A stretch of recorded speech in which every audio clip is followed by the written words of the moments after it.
Ah, voilà, ça y est.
Bonjour Jean-Pierre.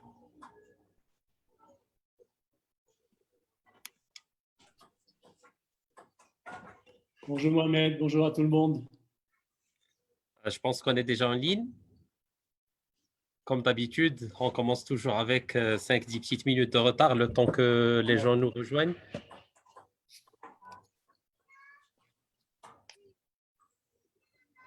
Donc ça va, on a déjà un bon nombre de connexions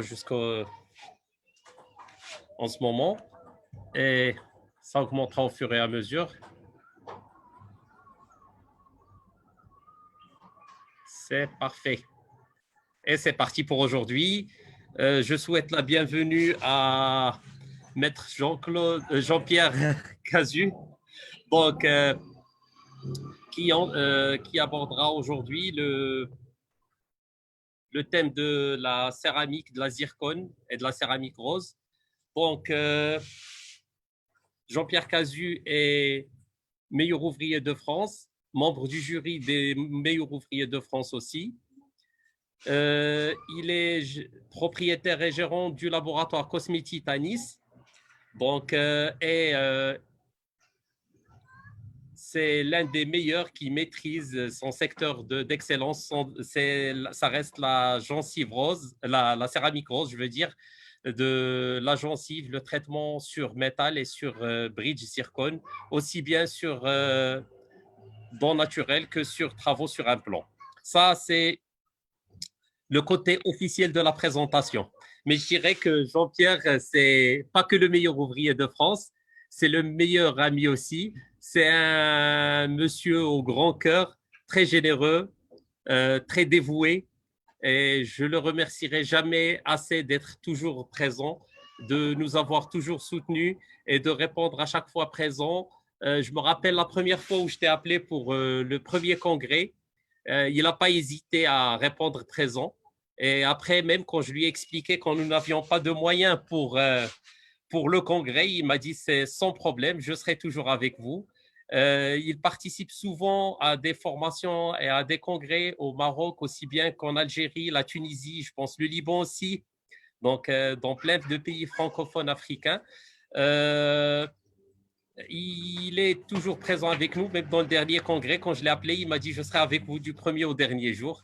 Donc, merci beaucoup. Merci d'être avec nous. Merci pour ton amitié. Merci pour ton soutien infaillible.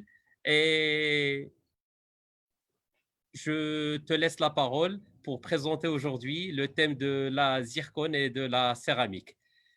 Bon, merci beaucoup Mohamed, cette présentation me touche vraiment. Tu sais que notre amitié est indéfinissable tellement elle est forte. Tu sais que tu peux compter sur moi systématiquement comme mes autres amis d'Algérie et de Tunisie, comme Farid ou comme Omar ou les gens comme ça qui sont pour moi des frères de cœur comme toi tu peux l'être. Donc c'est vrai que vous pouvez compter sur moi parce que ça fait partie un peu de ma vie, de mon destin et de mon partage de venir vous montrer un petit peu ce que j'ai acquis durant des années. Et vous allez voir que c'est quand même de nombreuses années derrière moi d'apprentissage, entre guillemets. Donc, c'est vrai que c'est bien de le partager avec vous parce que vous êtes généreux, vous êtes des gens qui me reçoivent avec un amour inconditionnel. Donc, vous pouvez compter sur moi à tout moment, c'est évident. Alors, bien évidemment, on aurait dû se retrouver la semaine dernière, puisque le projet avec toi, c'était de tous se retrouver la semaine dernière, mais malheureusement, cette pandémie euh, a eu de gros problèmes par rapport à ça. Bon, on n'aurait pas pu venir ou avoir peut-être venir à la nage pour faire les conférences, mais ça aurait été un peu compliqué. Mais Oui, il faut expliquer un peu pourquoi. C'était quoi le projet de la semaine dernière? Normalement, alors, on aurait pu faire la journée des meilleurs ouvriers de France à Marrakech. c'est Ça allait ça. être une première. On allait commencer cette année à faire la journée des meilleurs ouvriers de France à Marrakech. Ça allait être une journée de présentation théorique avec des conférences et peut-être le lendemain, on allait faire des ateliers. Mais ce n'est que partie remise. C'est C'est un sûr. projet qui nous tient à cœur. On le reconduira l'année prochaine si toutes les conditions s'y prêtent. Mais on attend ça avec impatience, Mohamed, il n'y a aucun problème. Avec plaisir. En attendant, c'est chaque samedi qu'on recevra avec nous un des meilleurs ouvriers de France. Absolument. Il y en a 4 qui arrivent derrière moi, plus 2 autres qui ne sont pas encore meilleurs de France, mais qui pourraient l'être parce qu'en fait, ils ont Merci beaucoup pour ton qualité. implication. Je me retire de l'écran. Je te laisse Je partage. présenter. Je reste avec toi tout à l'heure alors. Allez.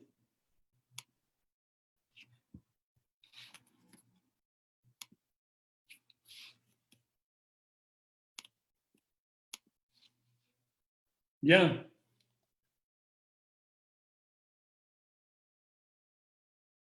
Donc, je pense qu'on est OK, que les choses sont en train de fonctionner.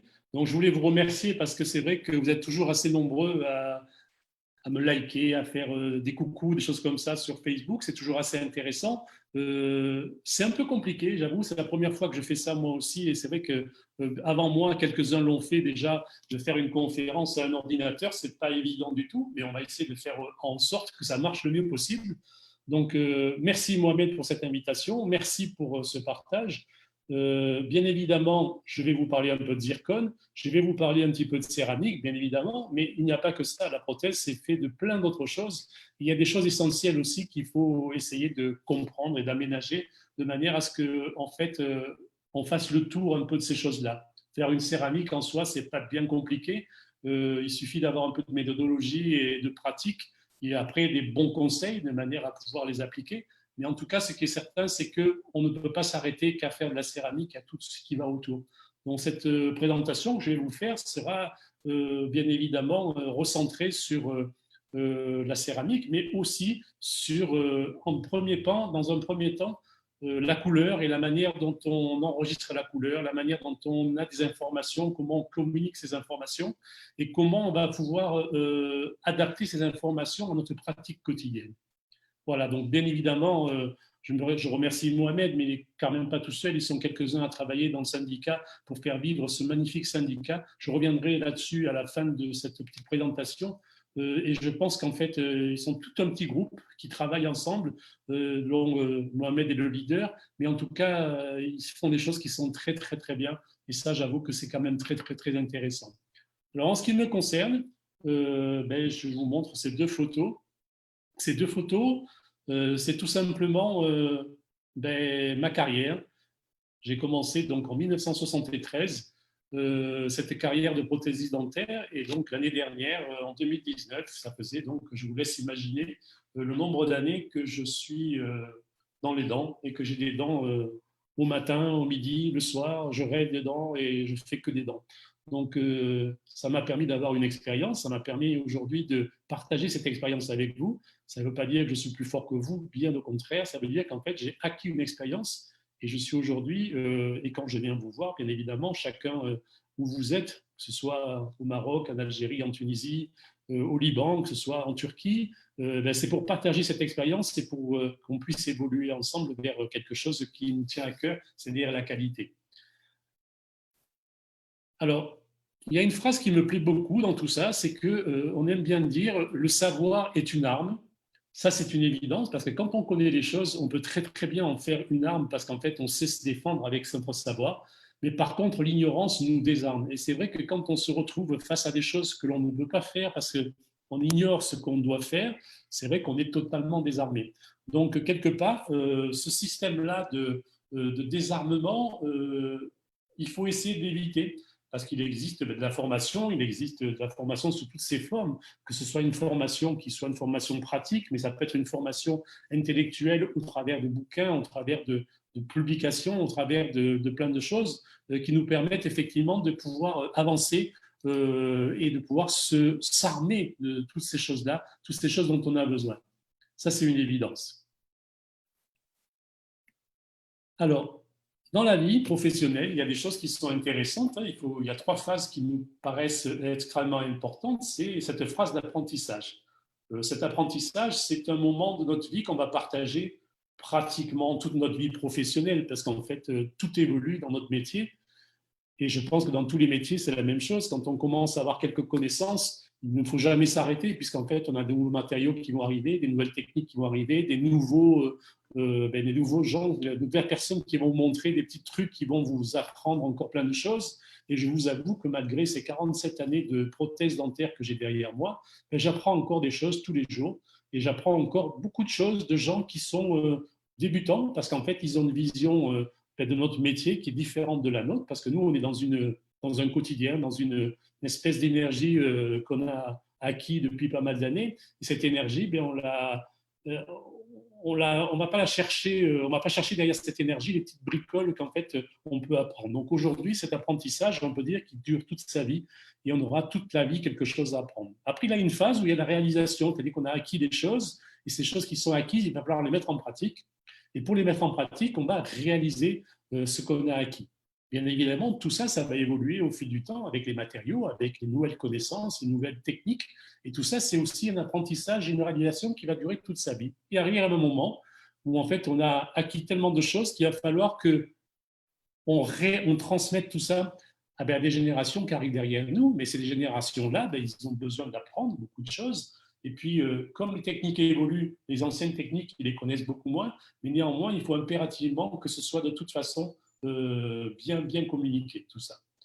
J'espère qu'en fait, vous me voyez bien, que tout se passe bien, que tout se passe. Si Mohamed, éventuellement, tu peux me faire un retour pour me dire si vous entendez bien et si que tout se passe bien, si vous voyez bien. Voilà. Donc, on va parler d'une chose importante, qui est en fait la communication. Et cette communication, c'est un petit peu la base en fait de ce que nous vivons au quotidien et ce dont nous avons besoin pour travailler. Sans cette communication, nous ne pouvons absolument rien faire de correct et d'abouti, on va dire, parce qu'en fait, c'est vrai que nous sommes quand même une équipe. Et quand on parle d'équipe, ça veut dire qu'en fait, cette équipe, il faut qu'elle soit hyper soudée et que cette équipe soit de toute façon homogène. Alors, quand on parle d'équipe, c'est un petit peu comme les pièces d'un puzzle qu'il va falloir assembler pour qu'en fait, chaque pièce corresponde à quelque chose. Donc, ces choses-là, ce qui est important de savoir, c'est que toutes ces pièces doivent s'assembler parfaitement. Alors, quand je parle d'équipe, il y a aussi, bien évidemment, un chirurgien dentiste, un prothésiste dentaire, une assistante, il y a un patient, bien évidemment, parce que sans le patient, tout ça n'existerait pas. Et puis, donc, on va faire l'assemblage de tout ça. Et chaque personnage a son rôle à jouer dans tout ça. Et si chacun fait son rôle correctement, le puzzle, il s'ajuste parfaitement. Et là, c'est là qu'on est gagnant. Quand on considère un chirurgien dentiste, même si on adore nos chirurgiens dentistes, sans nous, ils ne peuvent rien faire.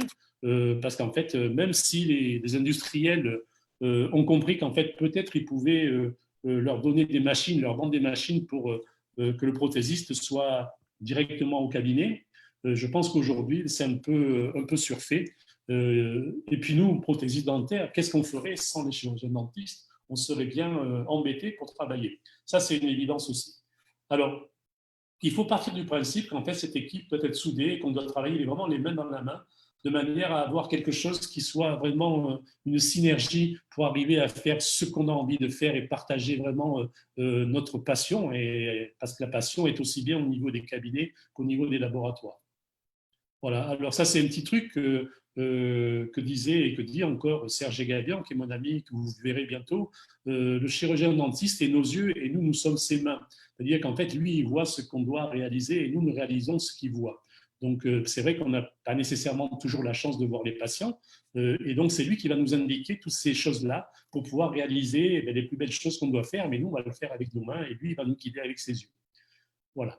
Donc, c'est une petite aparté comme ça que je voulais dire. Et c'est aussi une phrase que j'aime bien répéter régulièrement quand je fais des présentations auprès de nos amis chirurgiens dentistes, c'est que je leur dis volontiers que la seule chose que voit le patient de votre travail, c'est en fait c'est celui de votre prothésiste. Parce que c'est vrai que le chirurgien dentiste a des actes qui sont extrêmement importants et qui sont extrêmement louables. Pour ça, il n'y a rien à dire du tout. Mais le patient, lui, de toute façon, il vient chercher des dents, il vient chercher un sourire. Et donc, le chirurgien dentiste peut être le meilleur des chirurgiens, le meilleur parodontologiste, il peut faire de la paro, des traitements de fou. Le patient ne veut entendre parler que de la prothèse et du sourire que son chirurgien dentiste va lui rendre. Donc, c'est vrai qu'il ne faut pas se tromper aussi dans la collaboration qu'il peut y avoir entre le cabinet et le laboratoire, parce que c'est vraiment quelque chose de super important. Et le patient, quand il va être content de son sourire, il va en parler, ne serait-ce qu'à 3 personnes, mais il va en parler à 3 personnes en disant c'était exceptionnel. En revanche, un patient qui est mécontent du résultat va en parler à beaucoup plus de gens, il va en parler au moins à 10 personnes, voire peut-être plus. Et là, la boule de neige va se faire quelque chose qu'on peut apparenter à du dégât. Alors, j'aimerais qu'on passe par quelque chose d'important aussi, c'est que au-delà de cette collaboration, tout ça, nous travaillons tous les jours avec quelque chose qui est quand même extrêmement important, qui s'appelle la couleur. Et la couleur, on aborde rarement le sujet sur la couleur, parce qu'on n'y pense pas, ou parce qu'en fait, on a l'impression que c'est acquis. Et je pense qu'en fait, la couleur est quelque chose qui va guider notre travail, il va guider notre quotidien. Et donc, il faut qu'on arrive à savoir et maîtriser parfaitement cette couleur et savoir comment ça se passe au quotidien, comment ça se passe dans notre tête, comment ça se passe dans nos yeux, qu'est-ce que la couleur et qu'est-ce qu'on en fait. Bon, la couleur, vous avez bien compris que c'est tout ce qui nous entoure et toute la journée, on voit toutes ces couleurs qui sont là. La 4e photo à droite pour être apparentée à Marrakech, hein, sur les souks de Marrakech, où on va pouvoir aller se balader pour voir les épices et tout ça. Et j'en garde un souvenir tellement exceptionnel que j'ai tellement envie de revenir voir tout ça et sentir aussi tout ça. Donc, j'attends que les avions reprennent et que les vols puissent nous ramener un petit peu dans ces conditions-là. Donc, ces couleurs-là, on les vit au quotidien, que ce soit avec des couleurs de crayon comme ça ou dans des paysages extraordinaires, ou même en peinture, ou même dans le design qu'ont fait certaines personnes. Et qui c'est qui capte cette couleur? C'est tout simplement notre œil. Et que se passe-t-il entre l'œil et tout simplement notre cerveau? C'est ça qui est important et c'est ça que j'aimerais partager un petit peu avec vous pour essayer de vous faire comprendre ces phénomènes qui sont la base de notre travail. Parce qu'aujourd'hui, c'est vrai qu'on travaille avec la couleur toute la journée, on doit reproduire les couleurs toute la journée. C'est ce qu'on nous demande, c'est ce qui fait partie de notre travail. Donc, pour ça, il faut comprendre tout ça. Pour ça, je vais vous partager un petit document qui a été réalisé par une université au Québec. Et je pense que c'est extrêmement important. Je vous demande de regarder ça avec attention, de bien écouter si le son passe. J'espère qu'il va passer. Sinon, je vais revenir en arrière pour remettre le son. Et je voudrais quand même que vous vous intéressiez à ce petit document, qui est une petite vidéo qui va durer quelques minutes, mais qui est très, très intéressante. La couleur est visible grâce à la lumière. Si la lumière n'est pas présente, il nous est impossible de percevoir la couleur. Mais qu'est-ce que la couleur? Voici une schématisation de ce qui nous permet de voir la couleur. J'espère que vous avez du son. Tout débute avec la lumière. Au cœur de l'infiniment petit, la lumière est composée d'ondes électromagnétiques. L'onde électromagnétique est caractérisée par sa longueur. La longueur d'onde correspond à la distance linéaire entre deux phases ondulatoires, telles que représentées ici avec les deux crêtes d'une onde. Ainsi, une onde courte verra ses deux points plus rapprochés l'un de l'autre que pour une onde longue.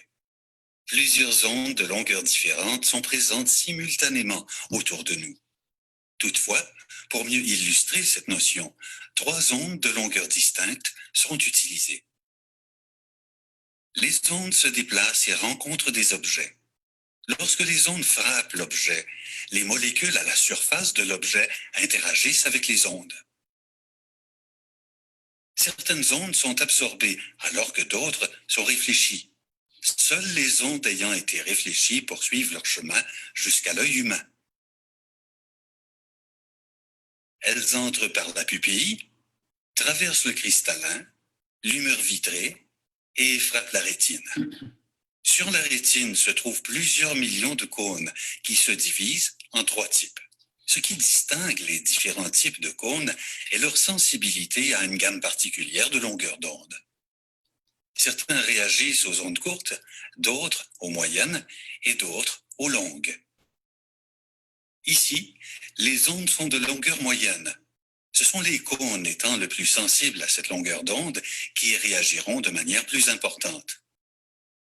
Les cônes vont transformer les ondes en un flux nerveux qui sera transporté jusqu'au cerveau par le nerf optique. Le cerveau interprète l'information et génère une sensation colorée. Les ondes de longueur moyenne sont interprétées comme étant une tonne de verre. Si les ondes parvenant à l'œil sont courtes, les cônes sensibles à cette longueur d'onde vont réagir et la sensation colorée produite donnera une teinte de bleu. Et si les ondes sont longues, c'est une sensation de rouge qui sera produite. Rappelons que ce sont les propriétés spécifiques aux molécules à la surface de l'objet qui permettent à différentes longueurs d'onde d'être réfléchies jusqu'à notre œil, nous permettant de percevoir différentes sensations colorées. Par conséquent, toute une gamme d'ondes entre simultanément dans notre œil. Plusieurs cônes réagiront à différents degrés et le cerveau interprétera ces informations en générant un mélange de sensations colorées. Par exemple, lorsque des ondes courtes et longues parviennent à l'œil et que les deux types de cônes sensibles à ces longueurs d'onde réagissent, le cerveau génère une sensation de magenta. Ainsi, différentes longueurs d'onde produisent différentes sensations colorées. Voilà donc comment il est possible de percevoir différentes teintes. La correspondance entre les longueurs d'onde et les couleurs se retrouve sur ce qu'on appelle le spectre visible. Le spectre visible correspond aux longueurs d'onde perceptibles par l'œil humain, mais il ne s'agit que d'une infime partie des longueurs d'onde possibles. Le spectre visible fait partie du spectre électromagnétique comportant toute une gamme de longueurs d'onde invisibles pour l'œil humain. On y retrouve notamment les rayons X, les rayons ultraviolets, les rayons infrarouges, les micro-ondes et les ondes radio. Les différentes longueurs d'onde correspondent aux caractéristiques physiques de la couleur, tandis que les différentes teintes produites par le cerveau sont les caractéristiques psychologiques de la couleur.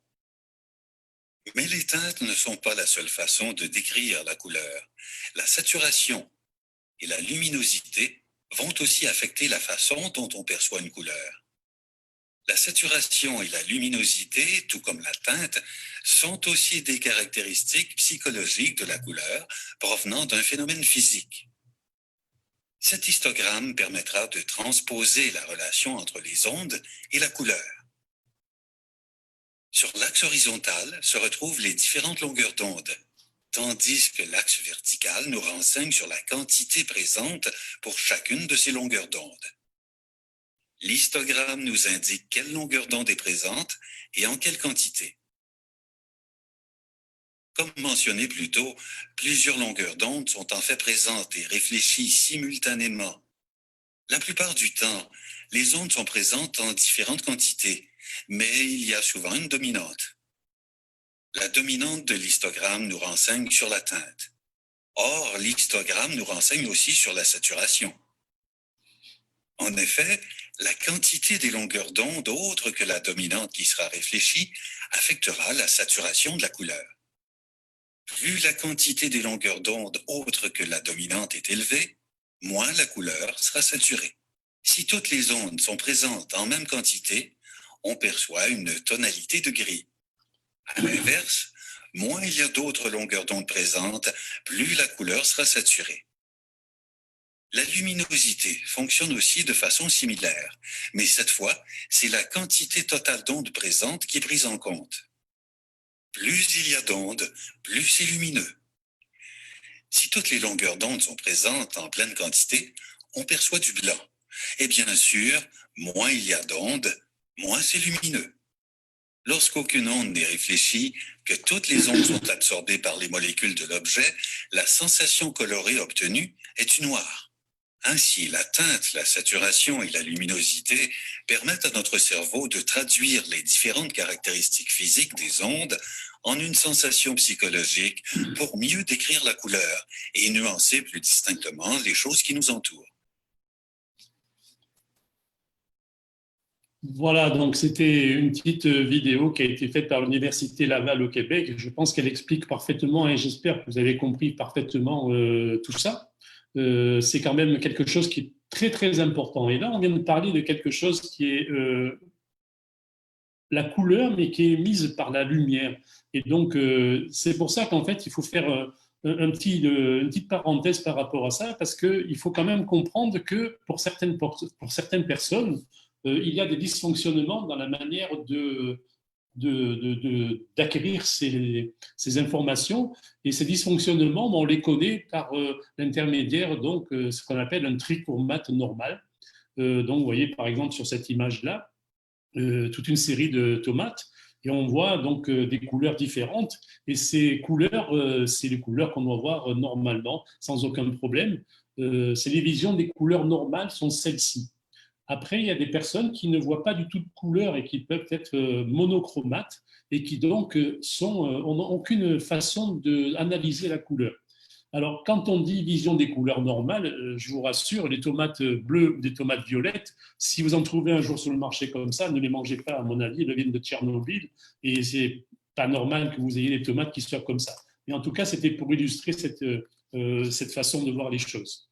Alors, dans les anomalies de la vision des couleurs, ce qui est le plus commun et qui est le plus connu, c'est le daltonisme. Et ça, le daltonisme, des fois, on peut ne pas savoir qu'on est un petit peu daltonien. Et tout ça, ça s'analyse. Alors, dans le daltonisme, il y a, quand on voit la photo ici, en fait, quand on va regarder ici la vision des couleurs normales, on va se rendre compte qu'il y a 3 gros groupes comme ça de daltonisme, qui est en fait le protanopie, la deutéranopie et la tritanopie. Donc, c'est une absence, dans un premier lieu ici, de l'absence de rouge, c'est-à-dire que la personne ne voit pas du tout les rouges. Le deutéranope ne voit pas du tout le vert et le tritéranop ne voit pas du tout le bleu. Et donc, vous voyez que les conséquences si vous le comparez à la vision normale des choses, les conséquences sont quand même assez importantes. Ça veut dire qu'on ne pourra pas analyser la couleur de la même manière.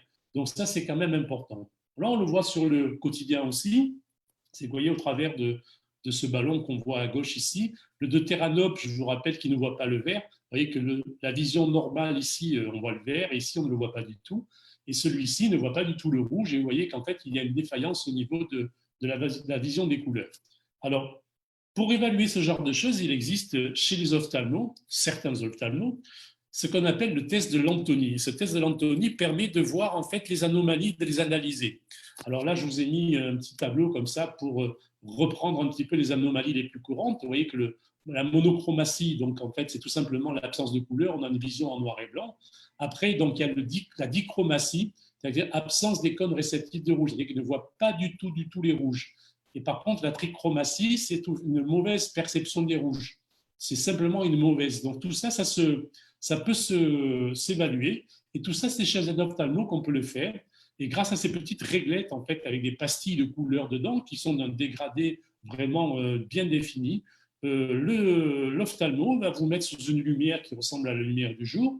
Il va mélanger ces petites pastilles pour vous demander de les remettre dans le sens du dégradé que vous voyez. Et grâce à ça, en fait, il va pouvoir analyser votre vision des couleurs.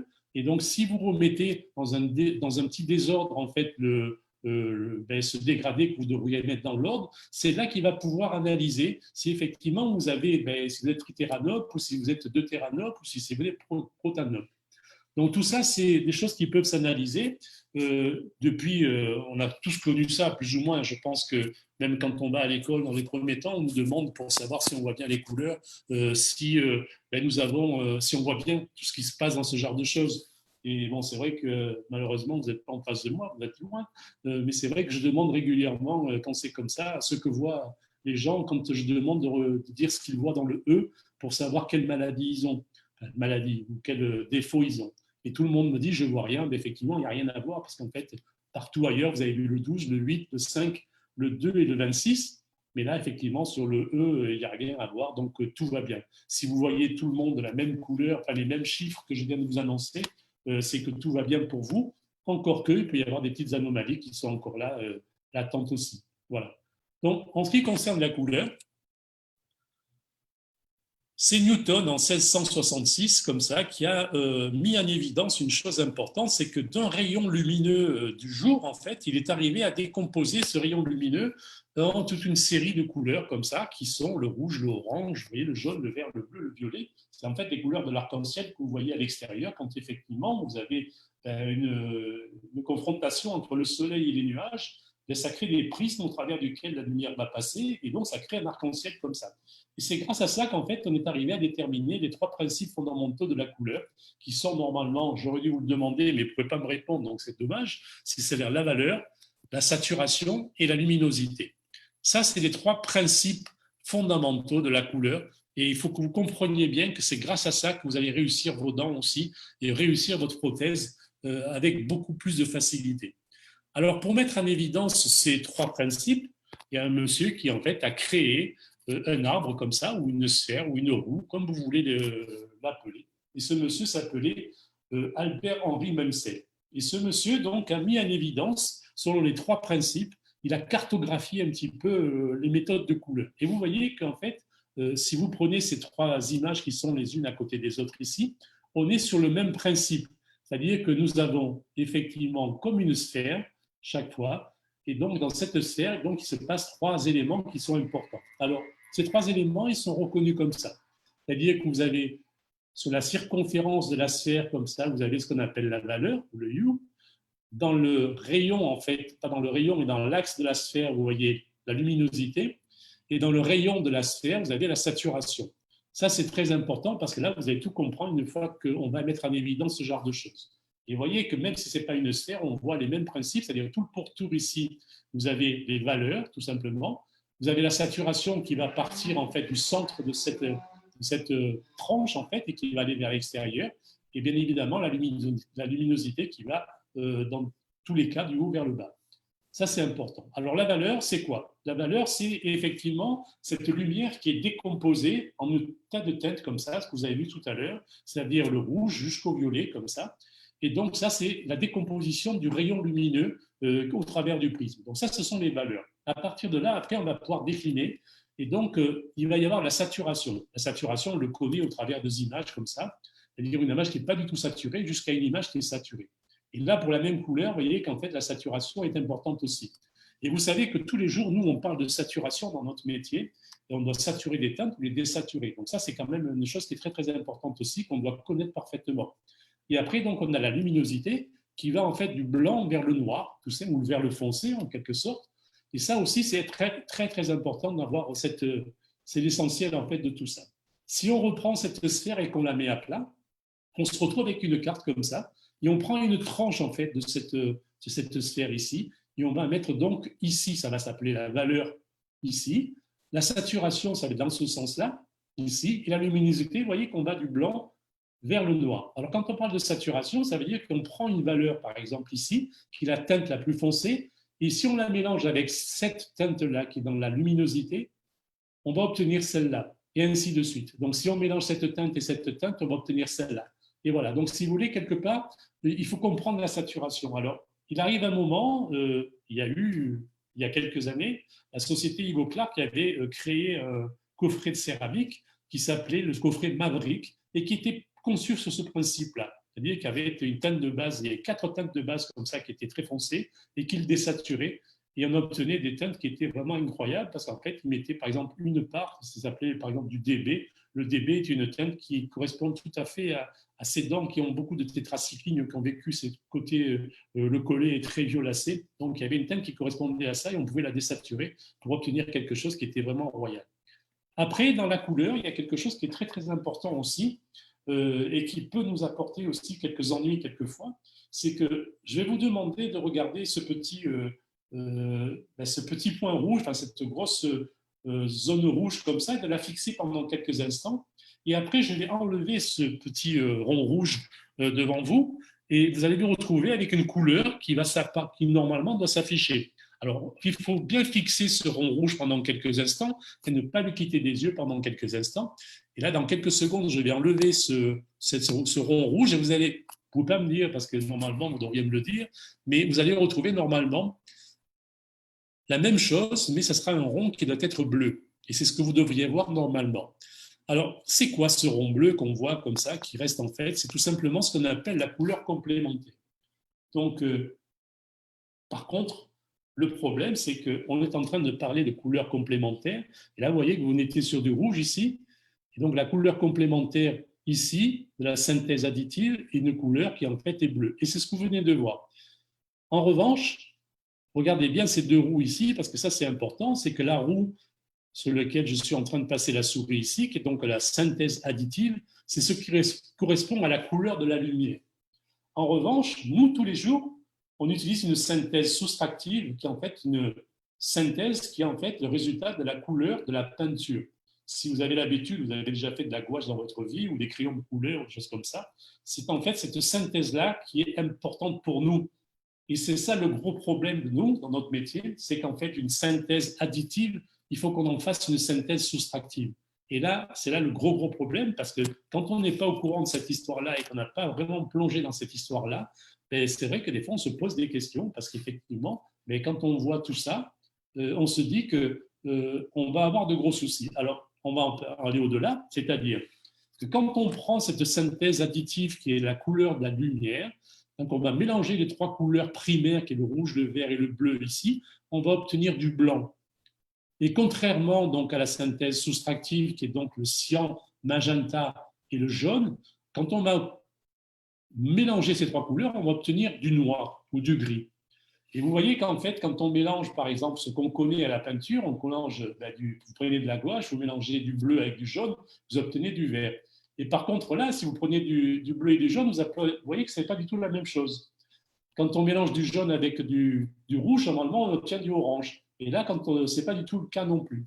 Donc, vous voyez que c'est quelque chose qu'il faut vraiment prendre en compte et vous allez voir pourquoi. Donc, voilà la couleur, donc la synthèse soustractive, c'est-à-dire qu'on utilise nous tous les jours. Si par exemple on utilise ces peintures-là, qu'on mélange le vert et le rouge, on va obtenir du marron, ce qui n'est pas le cas dans la synthèse de la couleur de la lumière. Et après, quand vous prenez un logiciel, par exemple, de type Photoshop, de retouche photo, vous voyez qu'en fait, il y a plusieurs types de couleurs qui sont proposées. Donc, la fameuse RGB, la synthèse additive, la synthèse soustractive qui est cyan, magenta, jaune et noir, et après le fameux LAB, LAB, on en parlera un petit peu, mais je pense qu'il y a d'autres personnes beaucoup plus calées que moi, et notamment Denis Alcaïn qui viendra bientôt vous en parler. Vous verrez que c'est très intéressant. Alors, ce qu'il faut prendre en compte aussi, c'est que vous travaillez de l'autre côté, c'est que quand vous prenez les synthèses additives comme ça, soustractives, pardon, cyan, magenta, jaune et noir, c'est beaucoup plus dédié à des opérations, vous préparez un document, ce sera pour l'imprimer. En revanche, quand il va être diffusé sur Internet ou qu'il va être diffusé sur un média quelconque, lumineux, une télévision ou peu importe, ben, il faudra travailler avec du RGB parce qu'en fait, on aura tout ça. Et pourquoi il faut travailler avec du RGB quand on travaille sur de la lumière? Tout simplement parce qu'en fait, quand on a grandi un écran, que ce soit un écran de télé ou un écran d'ordinateur, on se rend bien compte qu'en fait, ce sont ce qu'on appelle des pixels.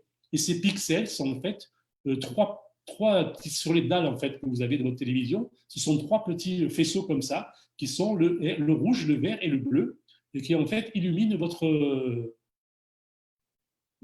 écran d'ordinateur. Et c'est en se mélangeant, c'est-à-dire que c'est ce qu'on a appris tout à l'heure dans la petite vidéo, c'est que la quantité de bleu, de rouge, de vert, en fonction de la quantité qu'on a, qui va en fait donner la couleur au pixel. Je vous rappelle qu'un pixel, c'est, vous voyez la taille que vous pouvez avoir pour un pixel, c'est la taille d'un pixel en VGA, donc des 45 de 0,45 mm. Vous voyez que c'est les trois couleurs qui sont dans ce pixel, et c'est pour ça qu'on arrive à avoir une définition de nos écrans qui sont quand même extrêmement intéressantes. Alors, quand on va remettre tout ça au quotidien de notre prothèse, comment on va faire tout ça? Il va falloir qu'on enregistre à un moment ces couleurs-là. C'est-à-dire qu'il faut qu'on soit opérationnel parce qu'il faut que, d'abord, on sache si notre œil est quand même capable de définir les couleurs. Si éventuellement on peut utiliser une machine pour prendre une couleur, ou si on va utiliser Photoshop pour faire le LAB, cette fameuse façon de prendre la couleur qui est relativement nouvelle maintenant, mais qu'il faut quand même pratiquer au quotidien, avoir quelques connaissances pour pouvoir les pratiquer. Alors, quand on regarde les teintes qu'on peut prendre aujourd'hui, c'est en règle générale ça qu'on reçoit, c'est-à-dire voilà, on a une définition de l'image qui est, voilà, le chirurgien dentiste vous envoie une teinte, quand elle est un peu un peu plus élaboré. Il ne met pas que de A3 ou 4A ou trucs comme ça. Il essaie de faire en fait en sorte des choses comme ça. Quand on va aller un petit peu au-delà, on va prendre des couleurs. Quand c'est nous qui les prenons, on sait exactement quelle teinte on va utiliser. Et donc, on sait exactement quelle poudre on va pouvoir mettre pour réaliser une teinte. Et donc, on va pouvoir mettre des indications qui sont beaucoup plus importantes. Et puis après, dans les médias qu'on peut utiliser aujourd'hui, on a cette fameuse... On peut très bien prendre une photo avec un iPad aujourd'hui et après dessiner sur l'iPad et se faire des zones comme ça pour aller enregistrer et dire ben là c'est telle teinte, là c'est telle teinte et faire des repères pour pouvoir en fait se donner ces éléments-là de communication qui sont très personnels. Et après, donc, il y a le fameux LAB qui correspond donc à la luminosité, au rouge et au jaune qu'on va pouvoir mettre dans une dent. Ça tout à l'heure, moi j'en parlerai pas, je vais sûrement le survoler tout simplement, mais je vous dis, je vais laisser tout ça faire à Denis Alcaïm, qui sera le grand maître de cette histoire-là et qui vous expliquera ça bientôt avec un grand professionnalisme. Et vous voyez qu'en fait, quand on a défini une image en LAB, on arrive donc à avoir des éléments, c'est-à-dire ces petits points qu'on va mettre sur la photo pour nous donner des valeurs. Et ces valeurs-là, on va pouvoir les rentrer dans un logiciel, ce petit logiciel qui se trouve sur nos smartphones. Et donc, vous voyez qu'il est à ce niveau-là, qui s'appelle Intuition. Et donc, à partir de là, on va rentrer le L, qui en fait a une valeur de luminosité. On va rentrer la valeur du jaune et du rouge. Et après, ça va nous donner une recette.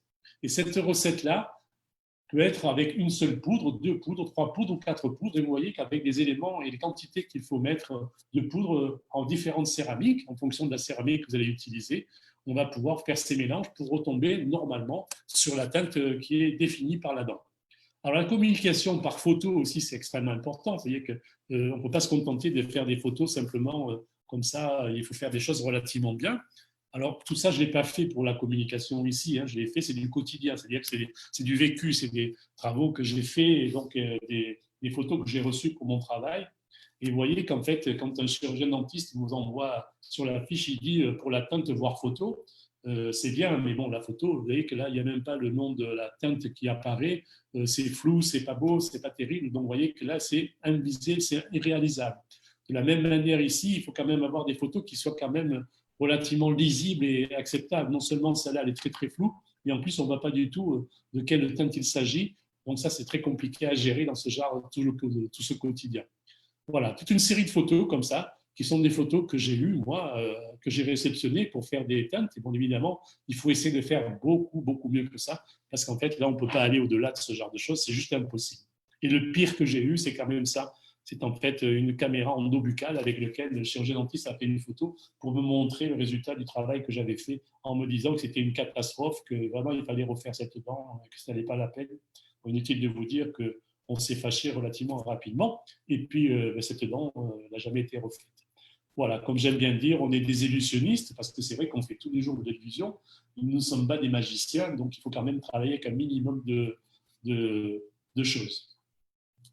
Alors, simplement, voilà le type de photo qui est une photo tout à fait acceptable pour réaliser nos dents. On voit qu'en fait, les touches de teintier sont bien mises en évidence. On voit les noms en fait des deux teintes sont bien notés, l'éclairage est parfait, tout semble parfaitement bien adapté. Quand c'est une centrale, on prend le soin de mettre la dent au même niveau que la dent à reproduire. Ça, c'est très, très important aussi pour ne pas avoir une influence de la lumière qui soit différente. Ça, je crois qu'en fait, il faut en prendre conscience aussi, c'est qu'il ne faut pas qu'une dent, une des deux dents, soit plus illuminée que l'autre. Donc, attention à ce genre de choses aussi. Mettez toujours vos dents à la même profondeur, entre guillemets, par rapport à l'appareil photo, de manière à pouvoir avoir la dent qu'il faut. Donc, voilà aussi les résultats de teinte qui sont celles qu'il nous faut pour travailler. Ça, c'est très, très important. Voilà. Donc, toute une série comme ça qui sont les bienvenues. En ce qui concerne les photos, vous aurez l'occasion aussi, on en reparlera à la fin, mais vous allez avoir une présentation qui va vous être faite par un monsieur qui est le pape de la photographie dentaire ici en France, et donc qui s'appelle Ginoli et qui est vraiment sans doute la personne la plus douée qui puisse exister pour ce genre de choses, avec une gentillesse et une pédagogie hors du commun. Donc, il viendra lui aussi vous parler de la photo et de parler de tout ça. Alors, dans l'interprétation de ce que vous allez faire de ces photos que vous allez recevoir. Donc là, la moitié d'entre vous va me dire, l'interprétation, c'est le monsieur monte, l'autre moitié va me dire, c'est le monsieur qui descend. En fait, vous avez chacun raison. Simplement, c'est le premier la première vision que vous avez eue qui est différente de votre voisin. Mais ce n'est pas une déficience, c'est tout simplement une vision de votre cerveau qui va détecter une chose avant une autre. De la même manière que là, vous avez la moitié des gens vont dire il y a une vieille personne et l'autre moitié va dire il y a une jeune personne. Alors pour ceux qui voient la jeune personne, je vais vous montrer la vieille personne. Vous voyez que là, il y a son nez, ici comme ça, là, il y a son œil, ça bouge son menton, son fichu, et puis elle a les cheveux ici comme ça. Et pour ceux qui ne voient pas la jeune femme, on voit ici ses cheveux, on voit ici son oreille, on voit ici son menton, ses yeux qui sont là, son collier et son cou. Donc, vous voyez que là aussi, il y a une interprétation de cette photo-là qui fait que chacun le voit à sa manière. De la même manière ici, c'est que vous avez deux personnes qui sont en train de parler, et quand on va approfondir un petit peu, on voit qu'il y a deux autres personnes qui jouent de la guitare, et donc il y a une cruche sur la tête, et notre personnage qui sort d'une maison. Vous voyez qu'en fait, notre cerveau lui enregistre la première chose qu'il voit. Et pour ça, il y en a plusieurs exemples comme ça qu'on peut voir régulièrement et qu'on peut trouver sur Internet. Et ça, c'est vraiment, il y a énormément d'exemples par rapport à ce genre de choses et d'illusions en fait qui sont des illusions massives, on va dire. Après, il y a des illusions que font les peintres de rue. Et eux sont capables de donner de la profondeur à leur peinture, si bien qu'en fait, ce monsieur a l'impression qu'il est en train de se baigner alors qu'il est sur un trottoir. Et donc, c'est quand même quelquefois des choses qui sont très, très intéressantes. De la même manière que, vous voyez, une illusion comme ça, quand vous avez envie de rentrer dans cette pièce-là, je ne suis pas certain que vous y alliez d'un coup pour passer sur ce tapis, parce qu'en fait, c'est un tapis, ce n'est pas une peinture qui est par terre, c'est un tapis. Je pense qu'on doit avoir un petit moment de doute par rapport au fait qu'on puisse passer ou tomber dans le trou. Après, il y a les illusions qui sont des illusions qui sont plus proches de nous, on va dire, puisqu'en fait, sur nos modèles, on a toujours des traits de plâtre, des traits de scie, des choses comme ça qui font que, en fait, par exemple, sur cet exemple-là, on a l'impression que tous les traits horizontaux ne sont pas parallèles et pourtant, ils le sont parfaitement bien parce qu'il suffit que je mette tous ces traits en rose comme ça et que j'enlève le fond et on se rend bien compte que tous les traits sont vraiment parallèles. Et le fait de mettre des cubes au milieu, ça nous a complètement désorientés. Notre cerveau a du mal à trouver tout ça. De la même manière qu'ici, quand on vous dit est-ce que les trois traits rouges sont la même longueur? Peut-être, oui, pas. Alors on a tendance à dire que non, effectivement, celui du fond, il est la même, peut-être un peu plus long. Et pourtant, non, quand on fait aussi le distinguo par rapport à ça et qu'on va lui tracer des traits qui sont parallèles, on se rend bien compte que ces trois traits sont complètement parallèles aussi. Donc ça, c'est des choses qui sont importantes. Après, ce qui est notre quotidien aussi dans l'illusion et ce qui peut nous ennuyer beaucoup, ce sont aussi ces modèles qui sont des fois coulés et où le socle, en fait, est un peu de travers. Et quand on monte tout ça sur articulateur, on va toujours être tenté d'avoir une attirance pour que les dents soient toujours perpendiculaires au socle, alors qu'on peut se tromper. Et donc ça aussi, c'est quelque chose de laquelle il faut faire attention. Quand c'est comme ça, il faut simplement prendre un scotch noir de préférence et scotcher aussi le modèle pour le remettre dans le bon sens et le mettre vraiment dans sa bonne dimension. Ça, c'est important aussi parce qu'on se fait très, très rapidement embarquer par ce genre de petites manipulations. Et c'est vrai qu'après, on fait des dents qui ne le sont pas. Après, on revient dans ce fameux, la couleur soustractive et la couleur additive. Je vous rappelle que quand on prend une teinte, on est en synthèse additive, c'est-à-dire la partie à droite ici, c'est-à-dire quand on mélange les trois couleurs, ça devient du blanc. Et nous, on va travailler avec une synthèse soustractive. Quand on va mélanger, on va obtenir du gris.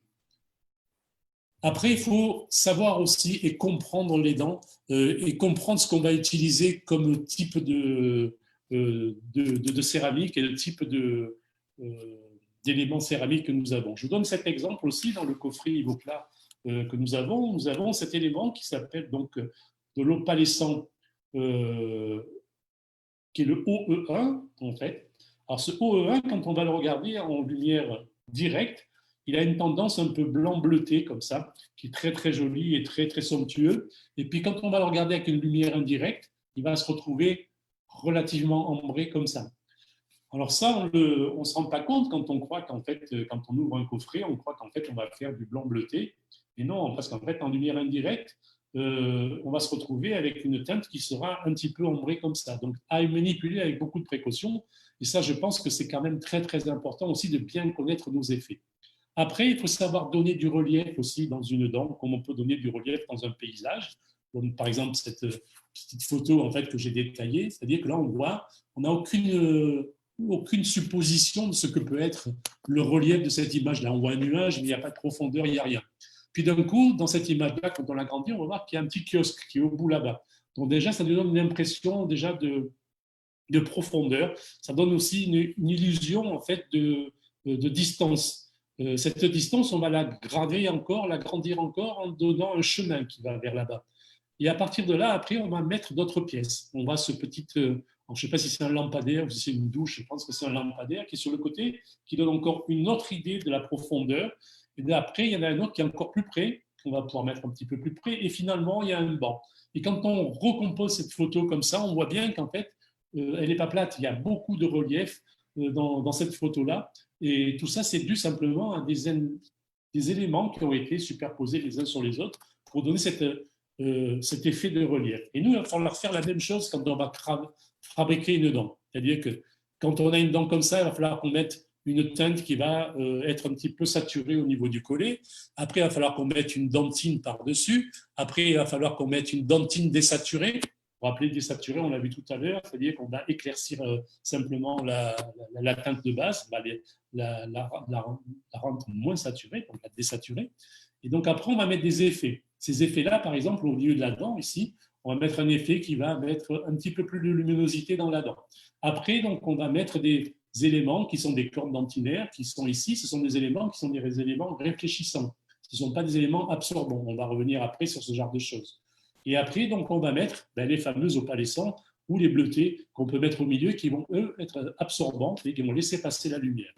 Et donc, après, on va construire la dent comme ça, de manière à avoir quelque chose qui est très, très important. Et là où c'est très, très important aussi de comprendre ce que vous faites, c'est qu'on part d'une synthèse additive et on va faire en synthèse soustractive. C'est-à-dire que nous, si on commence à mélanger nos poudres ensemble plutôt que les superposer, on va avoir une dent qui va tout de suite être grise. Parce qu'en fait, imaginez qu'en fait, on mette du bleu sur du jaune. Quand on les superpose comme ça va bien se passer.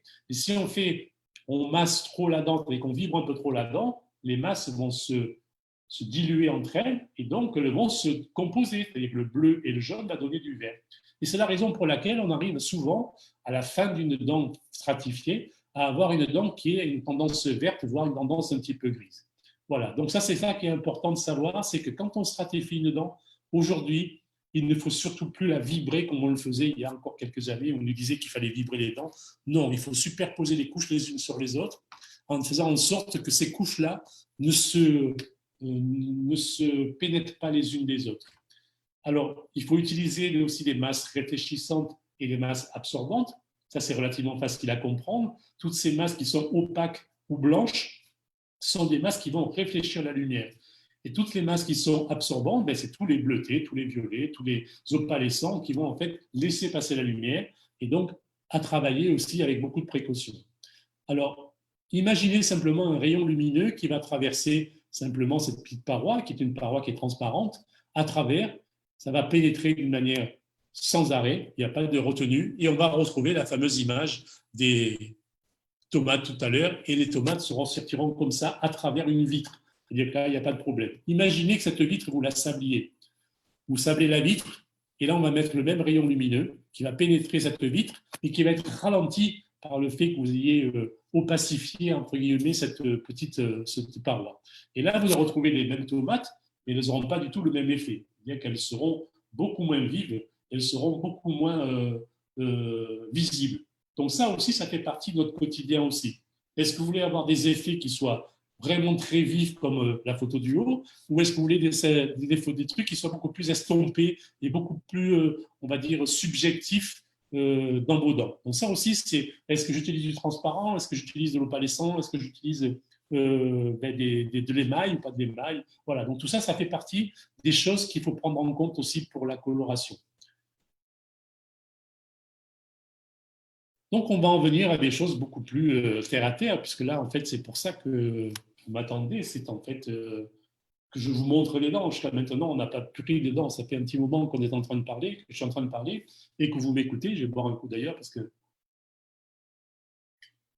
j'ai plus de salive. Et donc, vous voyez qu'en fait, grâce à tout ça, et grâce à nos informations, grâce à la communication qu'on peut avoir, on peut réaliser de très beaux cadres. Je vous donne cet exemple-là, qui est un exemple qui est un chirurgien dentiste avec qui je travaillais, qui s'appelle Marc Brouquet. Moi, je suis à Nice. Donc, à Nice, c'est quand même le sud de la France. Marc Brouquet est dans le nord-ouest de la France, là-bas, à La Rochelle. Donc, il y a à peu près pas loin de 800 km qui nous séparent. Et donc, il me soumet un cas comme ça.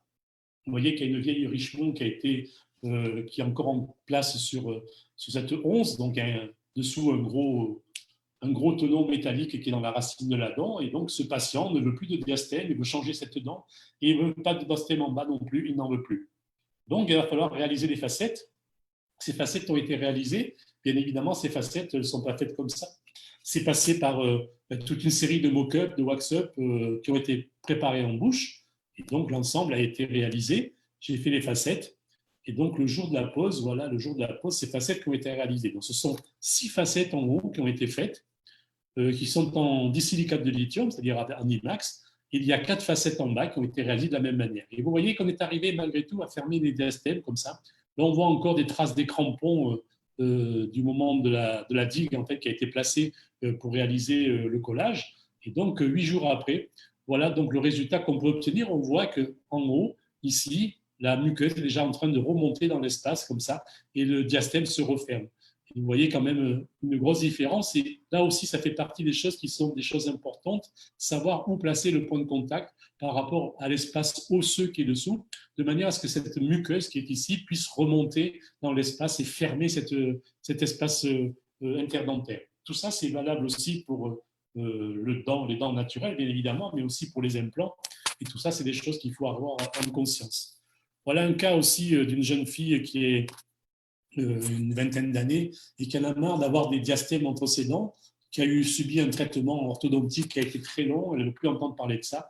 Et vous voyez qu'on a travaillé sur des dents directement sur des réfractaires, en fait, sur du revêtement, et on a fermé, vous voyez qu'ici, il y a un peu de céramique ici, il y a de la céramique là, et vous voyez qu'au milieu, en fait, de ces facettes-là, pour vous donner une idée, cette surface ici, de cette centrale, il doit y avoir à peu près 2 centièmes de millimètre de céramique. Donc, à manipuler avec beaucoup de précaution, bien évidemment, au moment de la pose, parce que ce sont des céramiques qui sont extrêmement fragiles tant qu'elles ne sont pas collées. C'est la céramique, en fait, c'est pas de la feldspathie, parce qu'en fait, on n'utilise plus de feldspathie maintenant.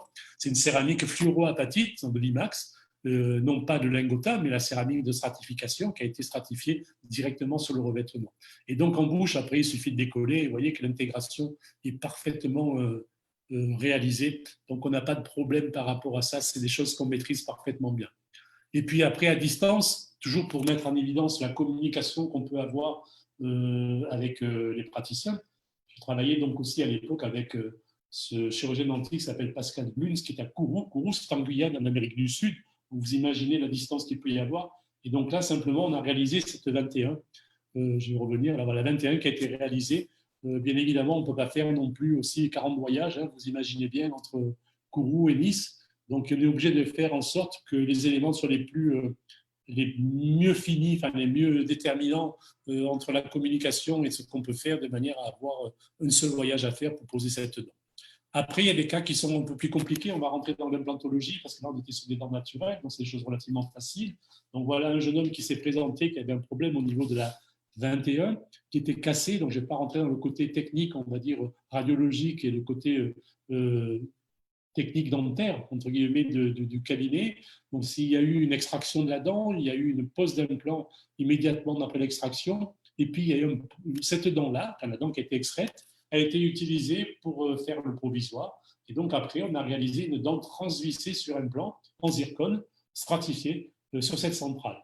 Donc, voilà le résultat en bouche, au bout du traitement. Et donc, simplement pour vous montrer qu'en fait, on voit bien ici la fracture de la dent qui a été extraite.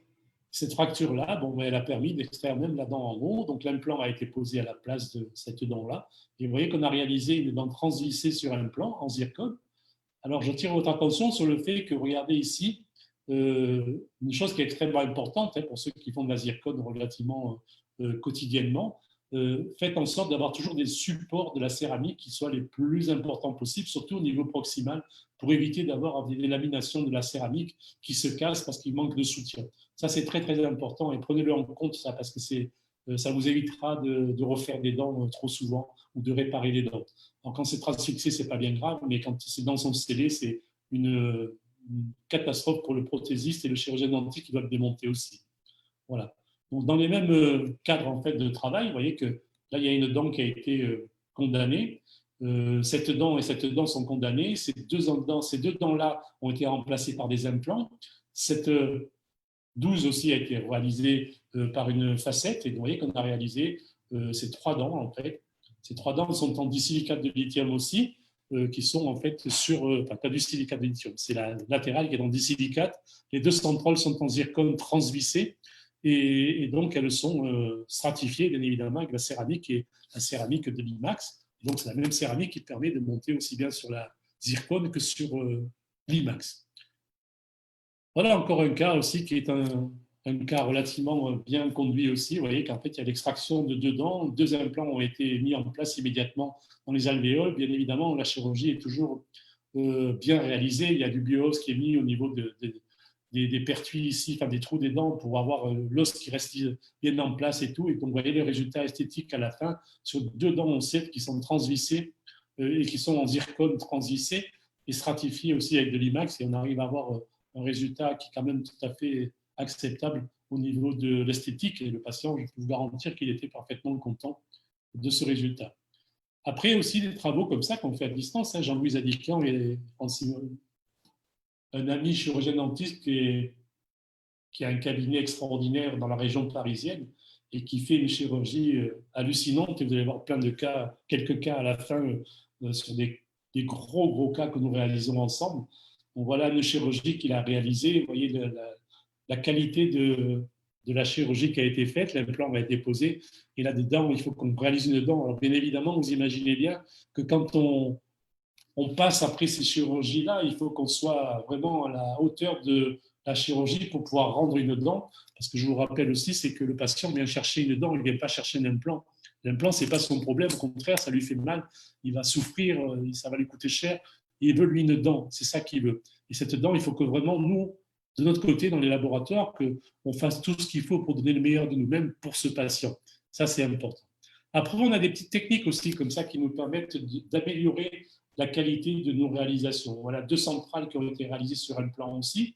Cette fois, elles ne sont pas transvissées parce que vous voyez que l'axe était trop vestibulé pour des raisons cliniques, on va dire. Et donc, on a été obligé de réaliser 2 innécors en titane et on a eu la chance de pouvoir colorer ce titane. Alors, ça, c'est relativement simple. Ça se fait par une petite machine, par électrolyse. Pas électrolyse, oui, c'est ça, par simplement une quantité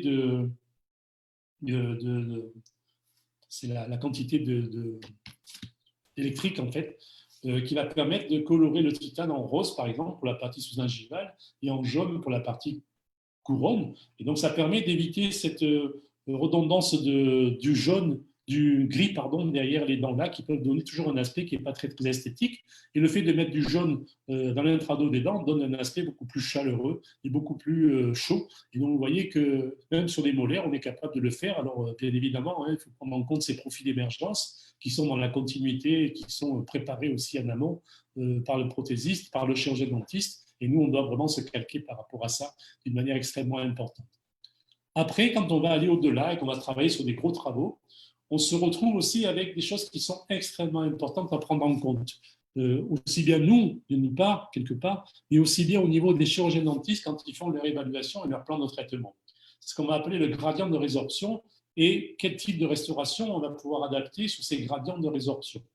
Alors, au fil du temps, en fonction des gens, en fonction de leur édentement, en fonction de leur âge, en fonction de tout ça, on a des gens qui ont une perte osseuse qui est moindre. Après, il y en a d'autres qui ont des pertes osseuses un peu plus importantes, et puis d'autres qui ont vraiment une grosse perte osseuse.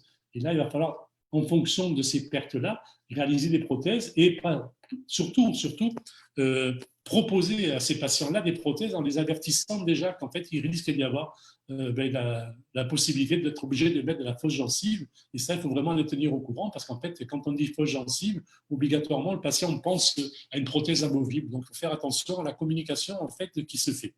Alors, vous voyez que dans ces 3 cas, Là, il y avait une résorption qui était plus importante. Là, c'est une taille de dents normale, donc une restauration qui a été faite sur des dents et de taille normale. Ici, donc, les dents sont un petit peu plus hautes, mais ce n'est pas vraiment préjudiciable parce que le patient ou la patiente ne découvre pas trop, donc on ne voit pas trop tout ça. Mais par contre, là, il y avait vraiment une très, très grosse perte au niveau de la muqueuse. Et donc, on a été obligé de rapporter de la fausse gencive comme ça, en céramique, pour donner un aspect esthétique. Imaginez simplement ce cas-là sans fausse gencive rose, ça serait vraiment une catastrophe au niveau de la réalisation esthétique. Alors, bien évidemment, ça répond à toute une analyse que les cabinets doivent faire pour savoir exactement où poser les dents, comment le faire. Donc, là aussi, il y a un petit indice ici qui est cet indice du compas du nombre d'or. Je ne vais peut-être pas trop en parler, j'aurai l'occasion d'en vous en reparler une autre fois, mais en tout cas, ça, c'est des aides au niveau de la conception de l'esthétique qui sont extrêmement importants. Après, la position, effectivement, de la lèvre par rapport, de la lèvre au repos par rapport au collet des dents, savoir où ça se trouve, savoir comment on va pouvoir gérer tout ça. Et donc, la ligne du sourire aussi qui doit être prise en compte. Tout ça, c'est très important. Et quand on parle de lèvres supérieures et avec des relations avec les dents supérieures, on se rend compte qu'effectivement, il va falloir prendre des décisions thérapeutiques quand on se retrouve avec un sourire très gingival. Mais tout cet implant, on ne pourra pas le mettre au même niveau qu'en fait ce premier implant qui aurait pu être posé parce que la lèvre le recouvre. Donc là, il va falloir envisager une chirurgie qui soit un petit peu plus, comment on appelle ça, en adéquation avec le sourire du patient. On ne peut pas mettre le joint entre l'implant et la prothèse visible comme ça. Donc, on va être obligé de remonter cette limite-là, de mettre un implant et de corriger le niveau osseux pour pouvoir aller rajouter éventuellement de la fausse gencive pour qu'en fait les choses soient beaucoup plus sympathiques. Donc là, je vais vous montrer quelques cas comme ça qui ont été réalisés. Alors, je crois qu'il faut mettre un point d'honneur sur le côté chirurgical qui a été fait, parce que là, c'est quand même des gens qui sont une grosse capacité. Là, je parle de Franck Bonnet comme de Jean-Louis Adikian tout à l'heure, qui sont de gros chirurgiens et qui sont capables de faire des prouesses énormes. Donc, vous voyez que la patiente arrive dans cet état-là. Donc, c'est sûr que quand c'est comme ça, on voit qu'il y a quand même de gros dégâts. Et notamment quand on voit ici un implant qui est dans le sinus, qui en fait se balade dans le sinus. Et cette patiente qui a cet implant qui est là et qui se balade dans le sinus comme ça, on peut se demander pour quelle raison c'est comme ça, quoi. Donc, c'est quand même une chirurgie. Le chirurgien qui a fait ça, c'est quand même dramatique de pouvoir laisser partir un patient comme ça, sans compter que derrière la prothèse, c'est une catastrophe. Donc, tout a été fait pour mettre en place ce genre de choses et on voit qu'en fait, on fait de notre côté des provisoires qui sont des provisoires qui permettent une cicatrisation parfaite et tout. Et quand on arrive au moment de la prothèse, l'empreinte est prise, on fait des fausses gencives en silicone pour bien voir les tissus tels qu'ils sont et surtout, systématiquement, on fait une validation comme ça en plâtre qui va permettre en fait de valider la position des implants en bouche, qui va permettre en fait de réaliser une prothèse comme celle-là en zircone sans avoir à la refaire plusieurs fois. On sait que ça a été validé et que les choses se sont bien passées. Et vous voyez que la chirurgie qui a été faite est quand même une chirurgie qui est hors du commun. On voit qu'en fait, il y a des ovales pontiques qui ont été réalisés, on en parlait tout à l'heure, et ça va nous permettre à nous de réaliser sur notre gencive une prothèse tout à fait adaptée en zircone. Et vous voyez qu'en fait, tous les puits sont placés pratiquement au centre de chaque dent. Donc la chirurgie, on peut dire qu'elle est vraiment acceptable et vraiment bien acceptée.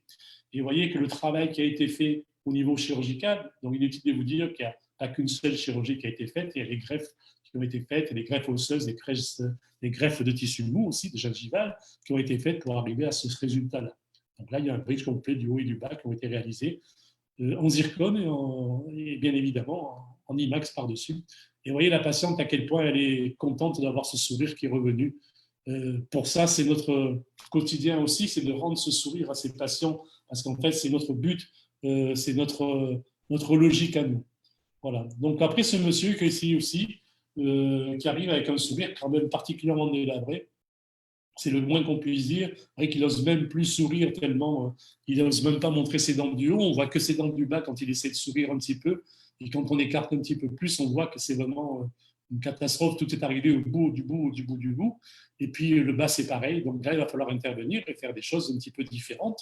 Moi, dans les radios, il y a encore peut-être moyen de mettre des implants, et donc la chirurgie a été réalisée, et donc la petite astuce qui se passe aussi, et que vous pouvez mettre en évidence aussi, quand vous travaillez avec des chirurgiens dentistes proches de chez vous, ou pas, même pas proches, c'est pas grave, et qui ont des compétences pour ça, c'est qu'en fait, il faut créer des modèles qui soient des modèles très, très propres comme ça, avec des fausses gencives amovibles au niveau des implants. Et à partir de là, après, c'est le chirurgien dentiste avec ses cales qui va pouvoir monter directement comme ça au cabinet, directement ces modèles. Et à partir de là, donc, on va pouvoir travailler. Et là, vous voyez que c'est un mix entre les implants qui sont sur zircone, des dents qui sont stratifiées sur la zircone aussi. Et donc, on a fait un bridge complet Weber. Alors, l'avantage de cette zircone aussi, c'est qu'on voit que les puits sont toujours au centre de la dent, que ce soit en haut ou en bas. Donc ça, parce que les implants ont été parfaitement bien placés. Mais c'est surtout qu'en fait, il va y avoir une chance, c'est que tous ces puits vont être bouchés avec du composite, donc ils seront totalement invisibles une fois le travail terminé. C'est-à-dire qu'une fois que la vis est serrée, le chirurgien dentiste avec une petite boule de coton ici, ou avec une petite masse du téflon, ou des choses comme ça, qui vont masquer cette vis, et par-dessus, il va boucher avec du composite.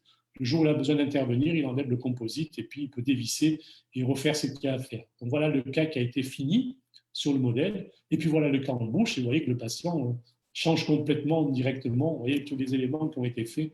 Il y a pas mal d'implants qui ont été posés, bien posés, et donc la prothèse qui a été réalisée. Une petite indication, c'est que toutes les parties qui sont sous-gingivales comme ça et qui sont en zircone, il faut qu'elles soient polymiroirs. Je vous rappelle que la zircone est un matériau qui est considéré dans la catégorie des matériaux comme du métal. Donc, au même titre que le métal, la zircone se polie parfaitement bien. Bien évidemment, avec des meulettes particulières, mais en tout cas, ça se polie comme du métal, ça peut être aussi bien poli. Donc, voilà les résultats en bouche. Vous voyez que c'est parfaitement intégré. Les papilles sont bien fermées, les embrasures sont bien fermées. Et vous voyez le patient, comme ça peut changer son sourire. Vous imaginez entre ces deux photos, regardez un peu la lèvre quand elle a pu se relever et que le sourire est beaucoup plus flatteur et beaucoup plus. Le patient se régale de sourire, entre guillemets, il retrouve sa joie de vivre. On a un autre patient aussi qui arrive dans un état un peu délicat, c'est-à-dire qu'il a une nécrose énorme de la muqueuse là-haut. On voit bien ici cette nécrose qui est ici. Il a un bridge qui est là depuis quelques années, et puis bon, comme il sourit relativement largement, et en plus il a un petit problème au niveau de sa lèvre qui fait qu'il découvre encore plus de ce côté que de l'autre côté. Ça met encore plus en évidence son problème. Donc là, il va falloir chirurgicalement résoudre ce problème-là en remettant cette muqueuse à cet endroit-là.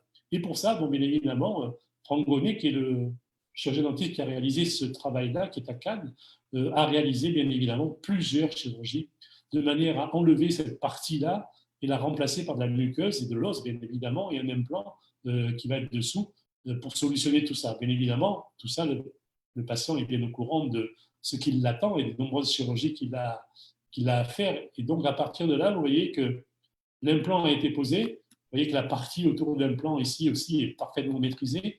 On a retrouvé le petit bombé ici de la muqueuse qui était indispensable et qui était perdu. Et vous voyez qu'il n'y a plus de les attaches, tout ça a disparu parce qu'il y a eu pas mal de chirurgies qui ont été faites au niveau de la muqueuse pour redonner ce volume à cette dent et redonner l'espace qu'il y avait et surtout redescendre les collets comme ça. Et donc on a réaligné les collets et bien évidemment on a réalisé 3 dents sur ces 3 prothèses, entre guillemets. La centrale est unitaire, la canine aussi, et la latérale, une dent sur un plan qui est transvissée en zircone. Et donc, bien évidemment, le patient est ravi. Vous voyez qu'en fait, malgré sa différence, entre guillemets, d'un côté à l'autre, du côté droit et du côté gauche, malgré qu'il sourit avec une disharmonie, on ne voit absolument plus de problème au niveau de son sourire et tous les collets sont alignés parfaitement. Donc là, on peut dire que leur cas est particulièrement réussi. Un autre cas qui est un peu compliqué aussi, c'est que le patient arrive avec plus de dents pratiquement, et toutes ces dents-là, elles sont quand même relativement costauds, mais il y a énormément de muqueuse, il y a énormément d'os, donc on va pouvoir implanter. L'implantation a été faite.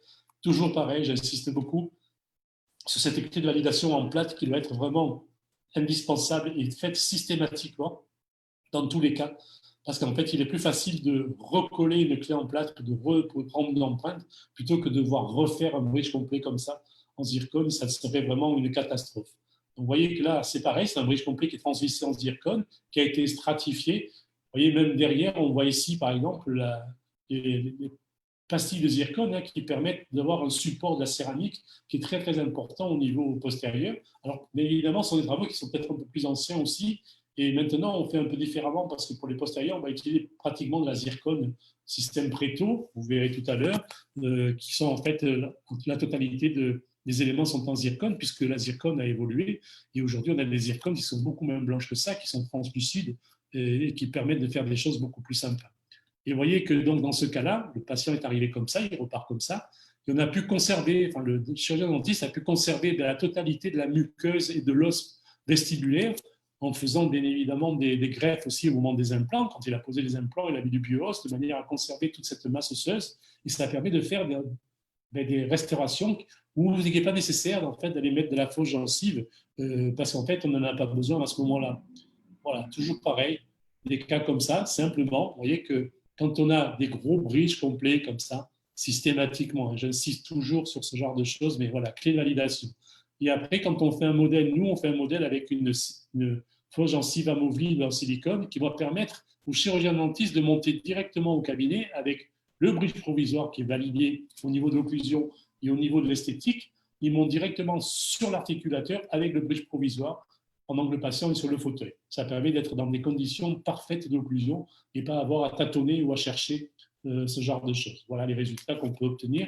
Toujours pareil, je vous montre aussi que les parties sous-gingivales doivent être parfaitement polymiroirs. C'est à cette condition que la zircone la muqueuse va adhérer sur la zircone. Il ne faut pas qu'elle soit granuleuse, bien évidemment, parce qu'en fait, sinon, la muqueuse va partir. Donc, il faut qu'elle soit parfaitement lisse. Voilà encore un cas extrême. Vous voyez que la patiente, quand elle sourit, elle a un décalage pratiquement d'une dent. On dirait qu'elle a le vent qui a soufflé pendant toute sa vie d'un seul côté de sa bouche, que ça lui a plié toutes les dents de l'autre côté. Cette patiente vient en désespoir de cause savoir ce qu'on peut faire. Et là, effectivement, nous sommes aussi, on fait partie du traitement intégralement parce que c'est quand même nous qui allons décider exactement, bien évidemment avec la communication avec le chirurgien dentiste, mais c'est nous qui allons décider où les dents doivent être. Et donc, on va réaliser dans un premier temps un bridge provisoire comme ça, sans tenir compte des dents qui sont en bouche, parce que les dents qui vont être extraites. Et donc, il y a une chirurgie qui va être faite. Et là, ça va être une chirurgie qui va être très, très, très importante, puisqu'en fait, il va falloir déplacer la muqueuse, il va falloir déplacer les dents de tous les sens. Donc, il y a une chirurgie qui doit être totalement préparée en amont et totalement réalisée, bien évidemment. Alors, on réalise ce petit bridge provisoire comme ça, qui va servir de guide aussi, parce qu'en fait, on a doublé ce bridge provisoire en résine transparente, qui va servir de guide chirurgical. Et vous voyez que quand on fait un bridge provisoire, pour pouvoir le maintenir en place et être certain qu'il soit en place, on met une petite plaque palatine comme ça en résine qui permet de le positionner en bouche et qu'il soit bien maintenu et bien en place en bouche pour que le praticien puisse le solidariser directement sur les pièces prothétiques provisoires qui vont être vissées en bouche. Vous voyez qu'on retrouve la verticalité de la prothèse. On va retrouver une harmonie au niveau de l'arcade, du sourire. Et puis voilà, donc ce fameux bridge provisoire qui est posé en bouche. Et toute la chirurgie a été faite. Donc je ne sais pas si vous voyez le frein comme ça, il était ici comme ça. Donc le frein a été déplacé et la totalité de la muqueuse a été déplacée sur la patiente. Donc vous voyez que la muqueuse était ici. Vous voyez qu'après la cicatrisation, comment elle l'est, ça devient quelque chose qui est très, très technique, mais très, très bien réalisé. Toujours pareil avec la préparation de tous les inters, comme ça, ce qu'on appelle des ovates pontiques. C'est quelque chose qui est très, très important aussi, de manière à donner l'illusion au travail qu'on va faire, que c'est un travail qui n'est pas sur un plan, mais qui est un travail qui est sur dents naturelles. La prothèse qui est réalisée, toujours pareil, en zircone, stratifiée avec de la céramique IMAX, l'ensemble transvissé. Vous voyez que toujours les implants sont placés grâce au guide que nous avons fait parfaitement au niveau des dents.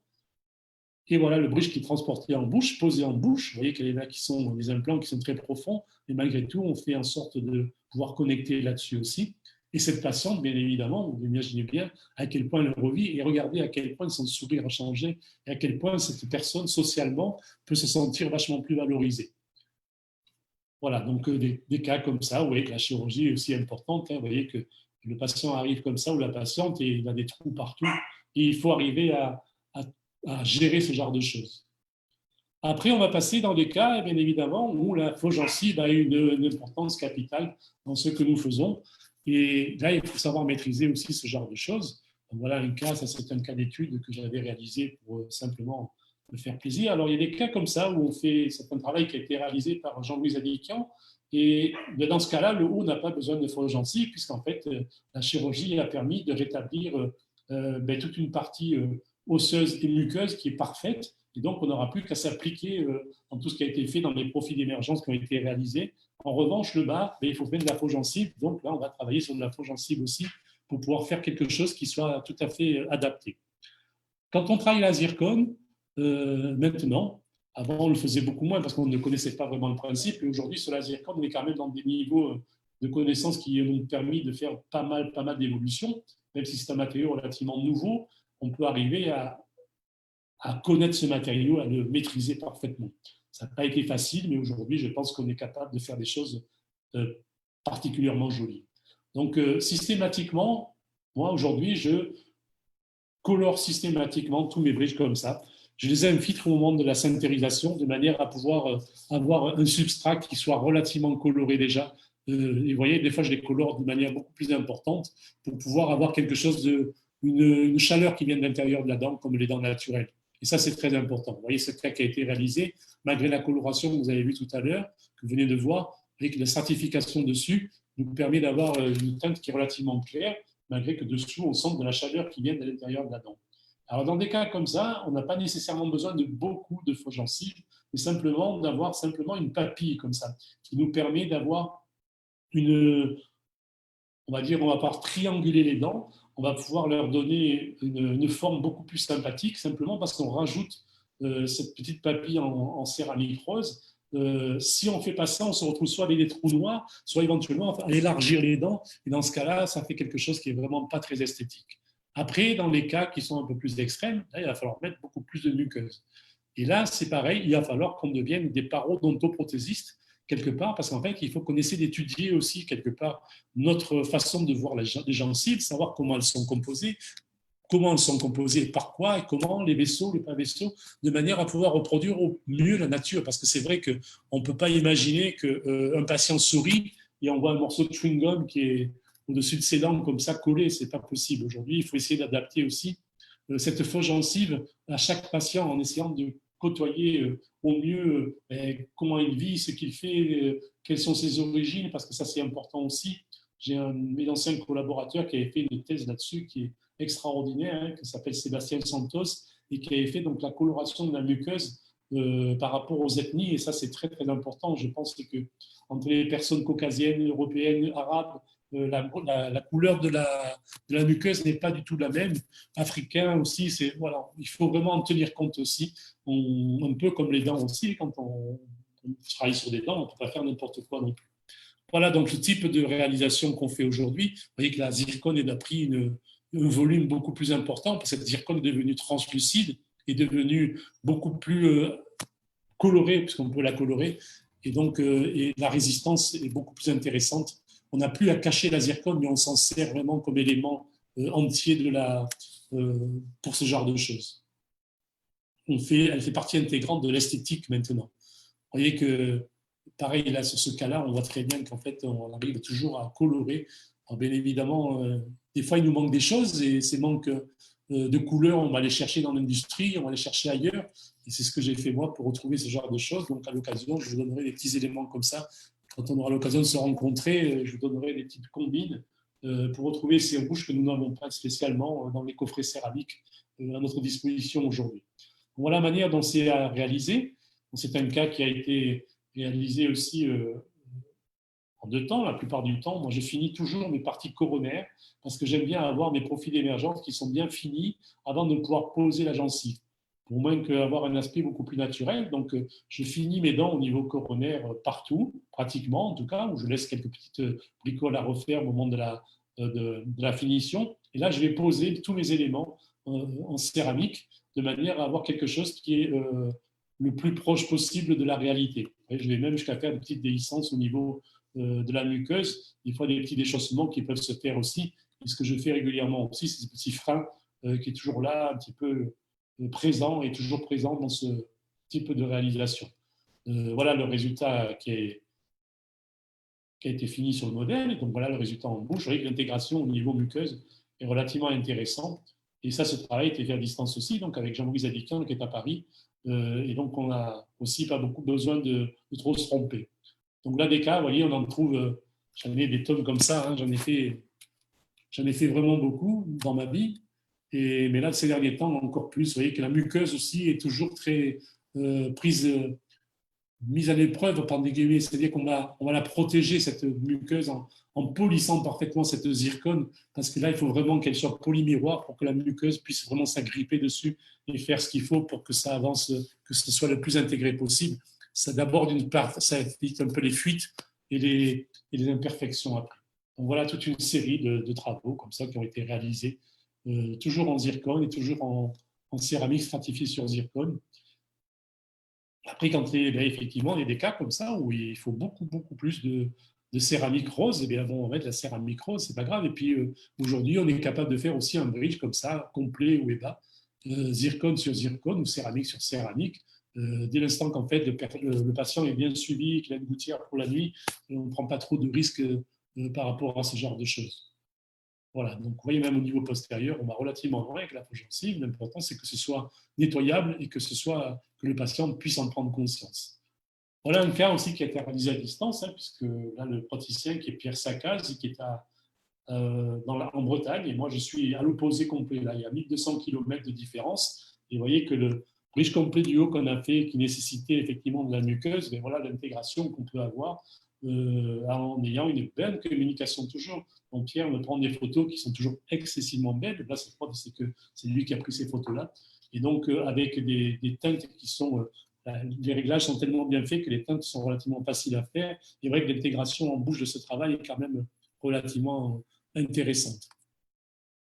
Donc voilà, sur une vue latérale du même bridge, vous voyez qu'en fait, la muqueuse en haut est assez bien réussie, à mon avis, enfin, il me semble.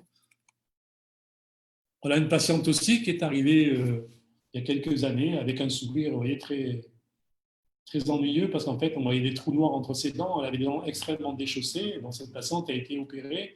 On lui a mis des implants en haut et puis il y a une fausse gencive qui a été réalisée. Et vous voyez que son sourire s'est complètement changé et on voit tout de suite la patiente change complètement de physionomie.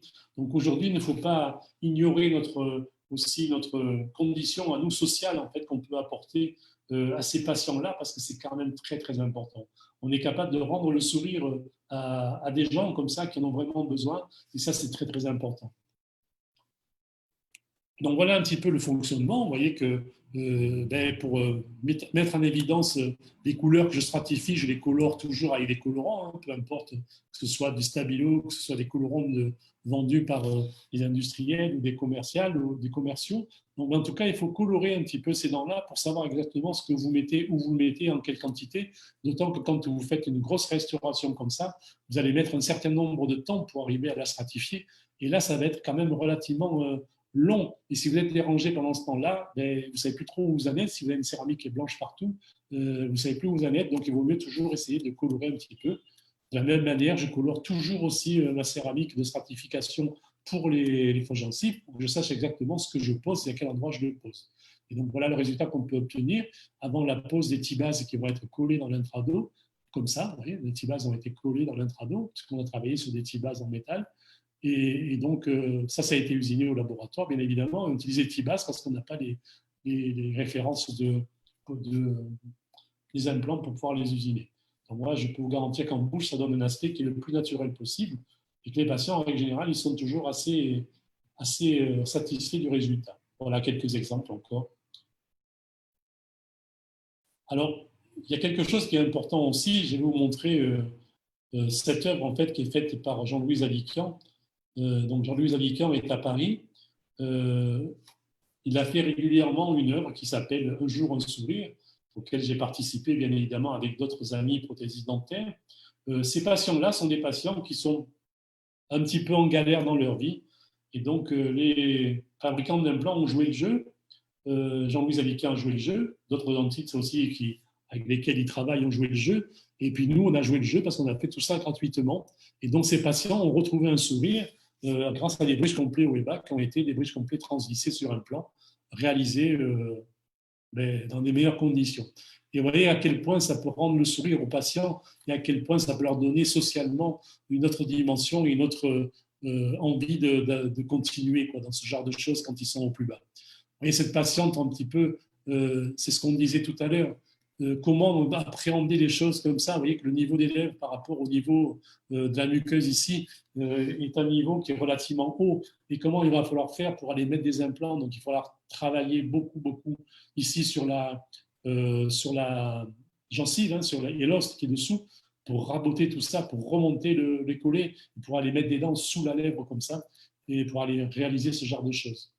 Après, bien évidemment, il y a des cas extrêmes. Vous voyez, ce monsieur, quand il est arrivé, c'était quand même compliqué de faire un prévisionnel sur ce genre de choses. Et puis le patient, il repart comme ça. Imaginez sa vie, à quel point elle peut changer et à quel point socialement il peut se retrouver un petit peu mieux, même s'il n'avait pas les moyens, le pauvre, c'est pour ça qu'il doit s'arrêter de vivre. Quoi. Voilà. Donc, si on contribue à ce genre de choses, je trouve que c'est très bien. Puis là, je voudrais rendre un hommage à cette personne-là qui s'appelle Ghislaine, qui était une personne totalement adorable, à qui on a réalisé un bridge complet WEBA, qui était une personne qui était aide-soignante en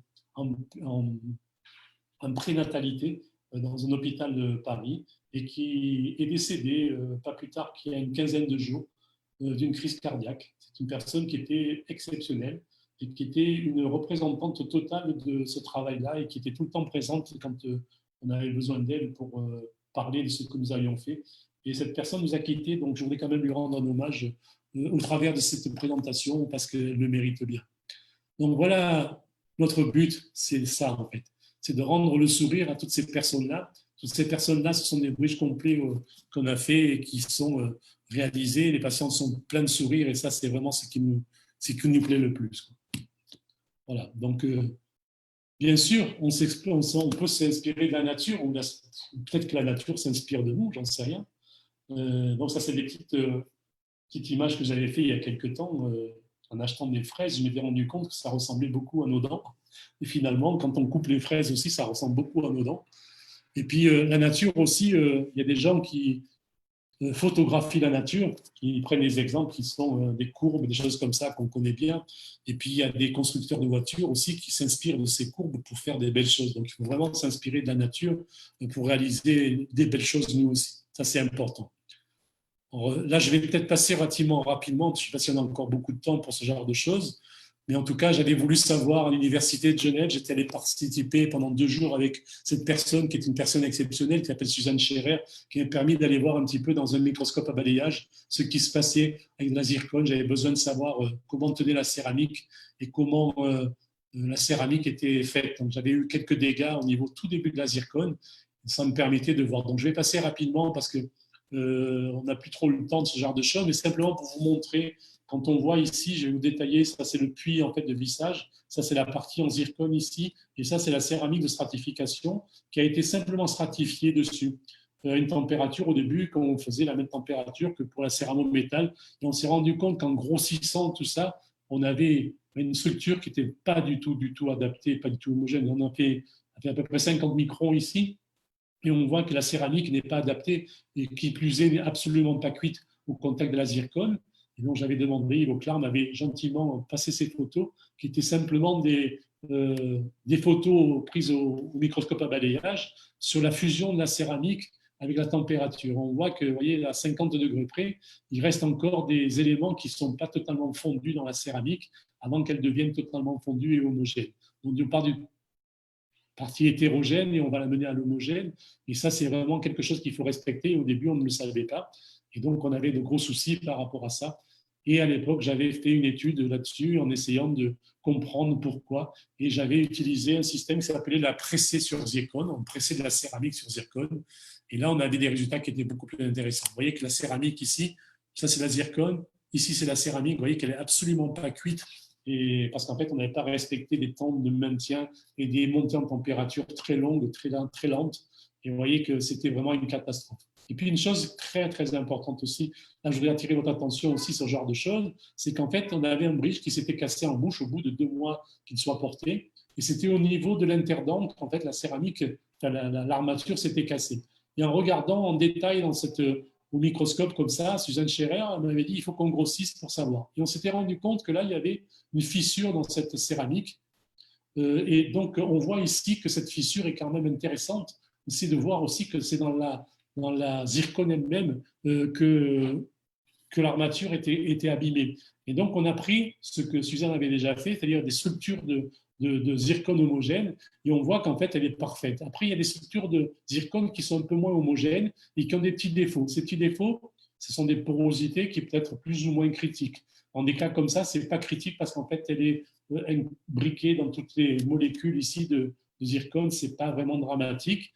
De la même manière qu'ici, vous voyez qu'elle est un peu plus en courbe comme ça, ce n'est pas dramatique. En revanche, quand une fissure comme ça se fait, vous voyez, 15 microns ici, et nous, on fait à peu près la même chose, vous voyez, quand on compare les deux, on se rend compte qu'effectivement, on a de gros soucis. Et on voit que derrière cette fissure, il y avait toute une fissure qui se propage comme ça dans la qualité de la zircone. Et ça, c'est quand même quelque chose de terriblement embêtant. Parce qu'en fait, on sait que de toute façon, c'est voué à l'échec. Alors, ça peut être dû à quoi, ce genre de choses? Vous savez qu'on a des fabricants des industriels qui fabriquent la zircone et qui nous vendent de la zircone et qui essaient des fois de nous vendre de la zircone à des matériaux qui sont vraiment pas chers du tout, qui peuvent venir de je ne sais où, peu importe, le problème n'est pas là. C'est qu'en fait, la zircone est un matériau qui est usiné, n'est pas usiné, il est préparé dans des presses isostatiques. C'est-à-dire qu'en fait, on va prendre cette poudre de zircone qui est additionnée de tas de choses, des colorants, des cols, des choses comme ça, qui vont permettre de faire ces galettes dans lesquelles on utilise tous les jours. Et tout ça, c'est en fait pressé dans un dans un moule, en fait, mais il n'est pas pressé que simplement d'une manière axiale comme ça. C'est pressé d'une manière isostatique, c'est-à-dire dans un moule en silicone ou en polyuréthane.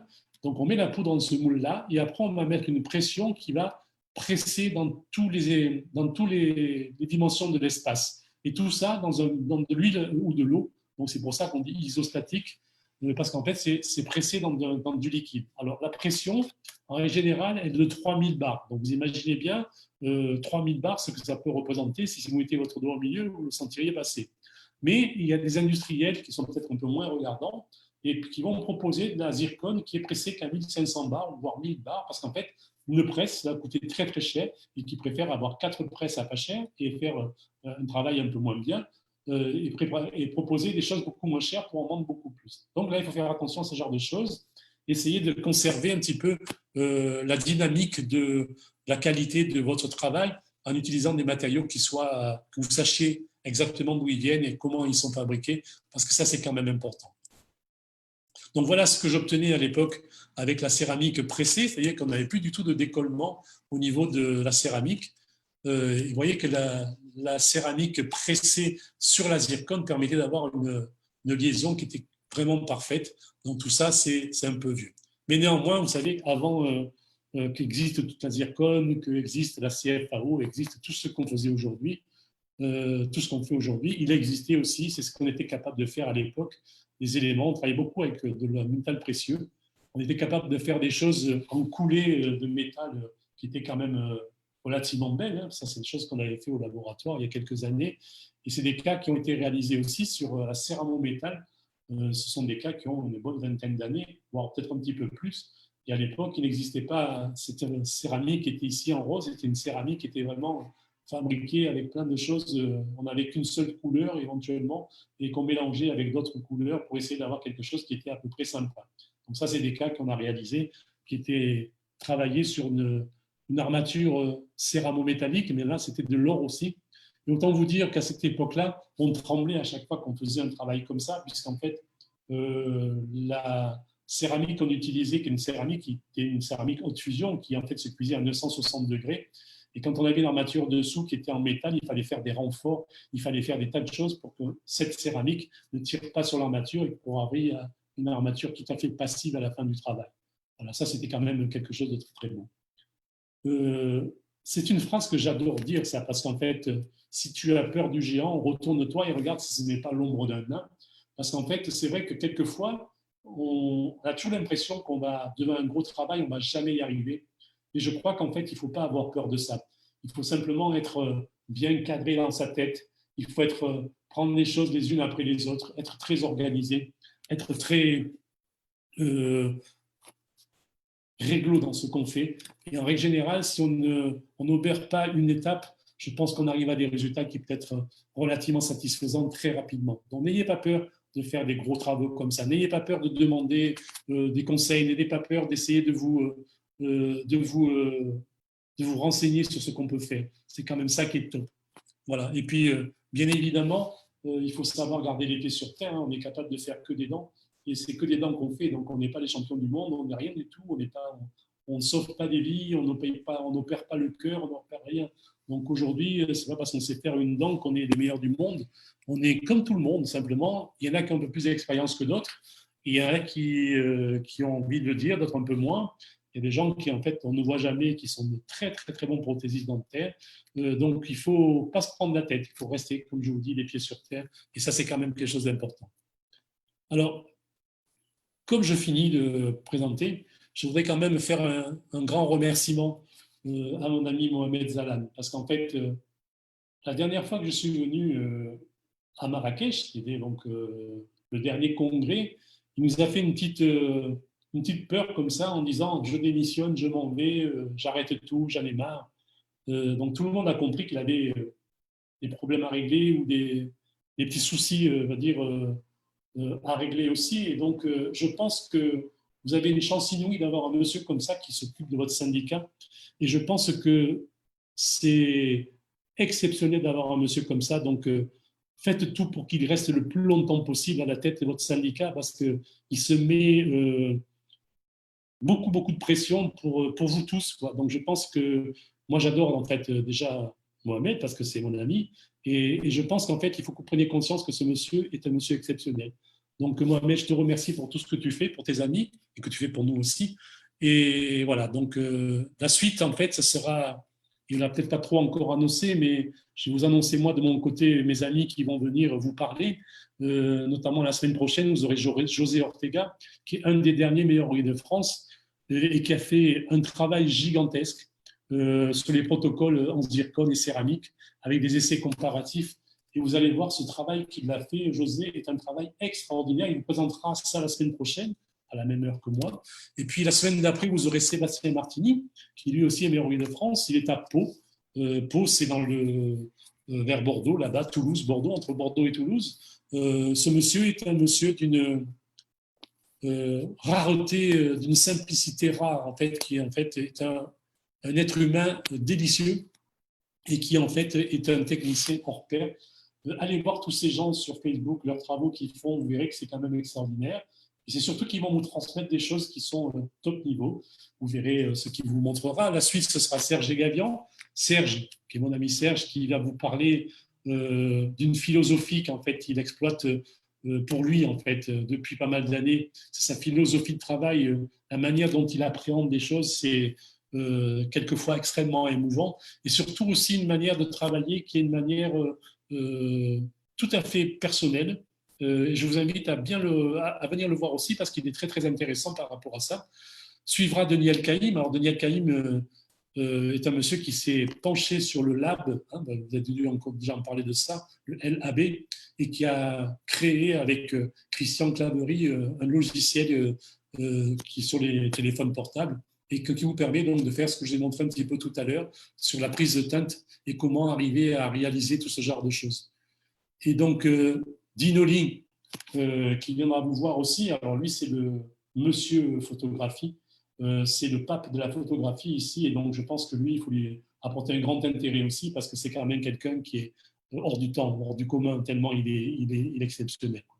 Et puis mon ami Alain Hardic aussi, qui lui va vous montrer une technique aussi, qu'il a, une technique très personnelle de stratification aussi, qui est l'Ultra Minima Stain Layering 3D, et donc il fait des réalisations exceptionnelles, mais avec très très peu d'épaisseur, voilà, en stain, voilà. Donc je vous remercie de votre attention. J'espère que vous avez tous compris que ces choses-là sont simples. Si vous avez des questions à me poser, posez-moi toutes les questions que vous voulez, que ce soit maintenant ou plus tard dans le fil de la discussion, vous verrez. Je suis à votre disposition pour tout ça. Et j'aurai vraisemblablement le plaisir de vous retrouver dès qu'en fait les choses reviennent normalement et qu'en fait Mohamed aura plein de choses à faire. Que ce soit moi ou mes amis qui vont suivre, nous sommes disposés à venir vous apporter plein de choses pour vous permettre de réaliser tout ce que vous avez envie de réaliser au quotidien. Voilà, je vous remercie à tous. Mohamed, si tu veux reprendre la...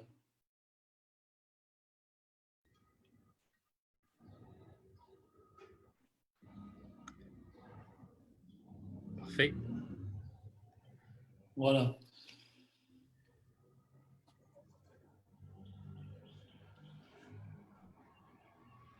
Donc, je vois quelqu'un qui me pose une question. C'est Walid Othman qui me demande, ma question est dans quel cas vous recommandez l'usage de la composite pour la reproduction de la gencive à la place de la porcelaine? Alors, après, ça dépend comment on maîtrise les choses. Je pense qu'en fait, on peut très bien apposer du composite sur un bridge complet, enfin, même sur la céramique. On peut très bien coller du composite.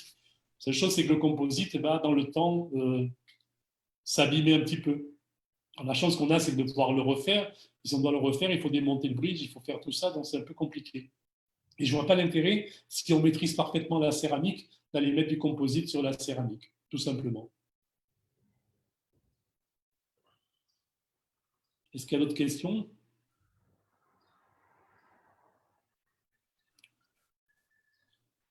Oui, Shakib, je vois Shakib qui veut qu'on vienne bientôt. Ben, c'est bien sûr, on va faire tout pour être là avec vous dès qu'on peut, il n'y a pas de problème, avec grand plaisir.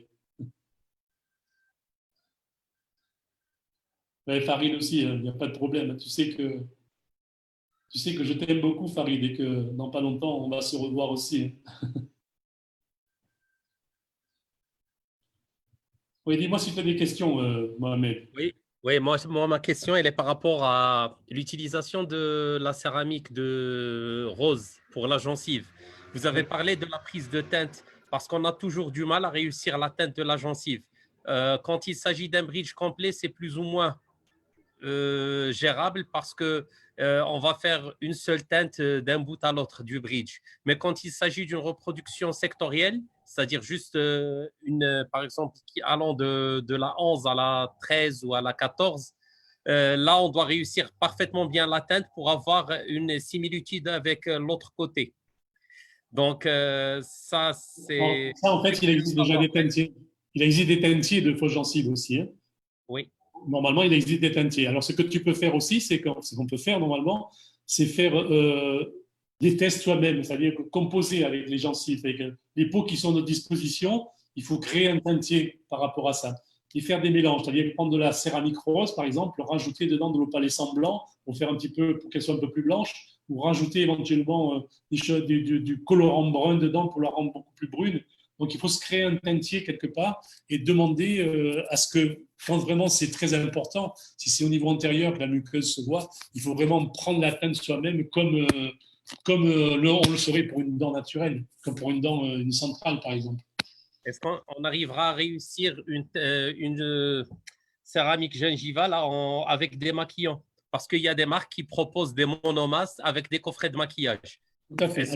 Alors aujourd'hui, il y a plusieurs choses qui existent. C'est-à-dire qu'il y a des coffrets de maquillage aussi. Et là, récemment, donc, pas récemment, mais en tout cas, il y a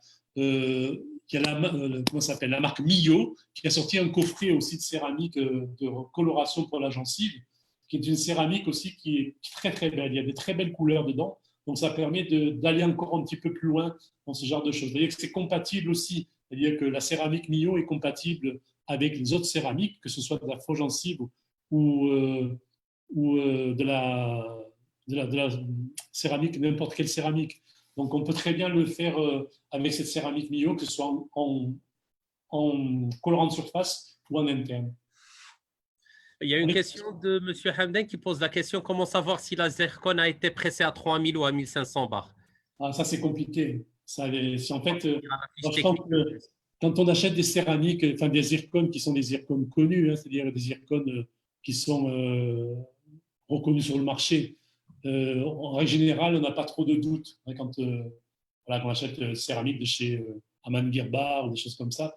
On n'a pas trop de doutes. Après, si c'est des céramiques qu'on propose vendues à des prix défiant toute concurrence, là, il faut faire attention. Je pense que c'est le plus prudent. Monsieur Brada pose la question comment on réalise une fausse gencive rouge? Je pense qu'il veut reproduire une inflammation. Alors, Alors, le problème du rouge, c'est qu'en fait, le rouge est interdit, entre guillemets, dans la dentaire, puisque le rouge, c'est du cadmium, et le cadmium est interdit en bouche. Donc, je pense qu'il faut trouver des astuces pour ce genre de choses. Alors, moi, j'en ai trouvé en allant dans l'industrie de la faïence. Mais ça, je ne peux pas le dire comme ça, parce qu'il faut que… Voilà, c'est des choses qui sont à utiliser avec parcimonie. Mais ça n'est pas du cadmium. Donc, il faut essayer de trouver des éléments comme ça qu'on va rajouter dans notre céramique à nous en très, très petite quantité pour effectivement reproduire le rouge. Mais bon, c'est vrai que ce n'est pas évident du tout et je comprends que j'ai été confronté à ce genre de choses aussi. Ben, c'est parfait. Je pense que votre présentation était assez claire. Donc, je ne pense pas qu'on ait beaucoup de questions. Donc, merci beaucoup, Jean-Pierre. C'était royal comme d'habitude. Vous avez toujours les pieds sur terre. On ne peut pas être le meilleur du monde, mais on peut être le meilleur ouvrier de France. Bon, bridge et bas en zircon, normalement, il y a une autre question qui arrive. Normalement, faire des bridges en zircon en haut et en bas, c'est déconseillé. Oui, en règle générale, c'est déconseillé. On dit toujours de le faire en haut en zircon et en bas, on le fait avec des dents du commerce montées sur une barre en titane, bien évidemment. Mais bon, par expérience, on sait aussi que voilà, c'est déconseillé aussi. Mais bon, voilà. Quand on n'a pas le temps, on prend le gauche. Tu as les amitiés de Stéphane Provencher. Je vois. Qu'on salue au passage. Et il sera bientôt aussi notre invité. Super. C'est bien. Merci beaucoup. Merci beaucoup, Jean-Pierre. Merci à vous tous et à très bientôt. C'était un plaisir de t'accueillir et à très bientôt, j'espère, à Marrakech ou au Maroc. Ben, on fera le tour du Maroc la prochaine fois. Avec plaisir. Merci beaucoup. Merci, Jean-Pierre. À très bientôt. Merci, au revoir.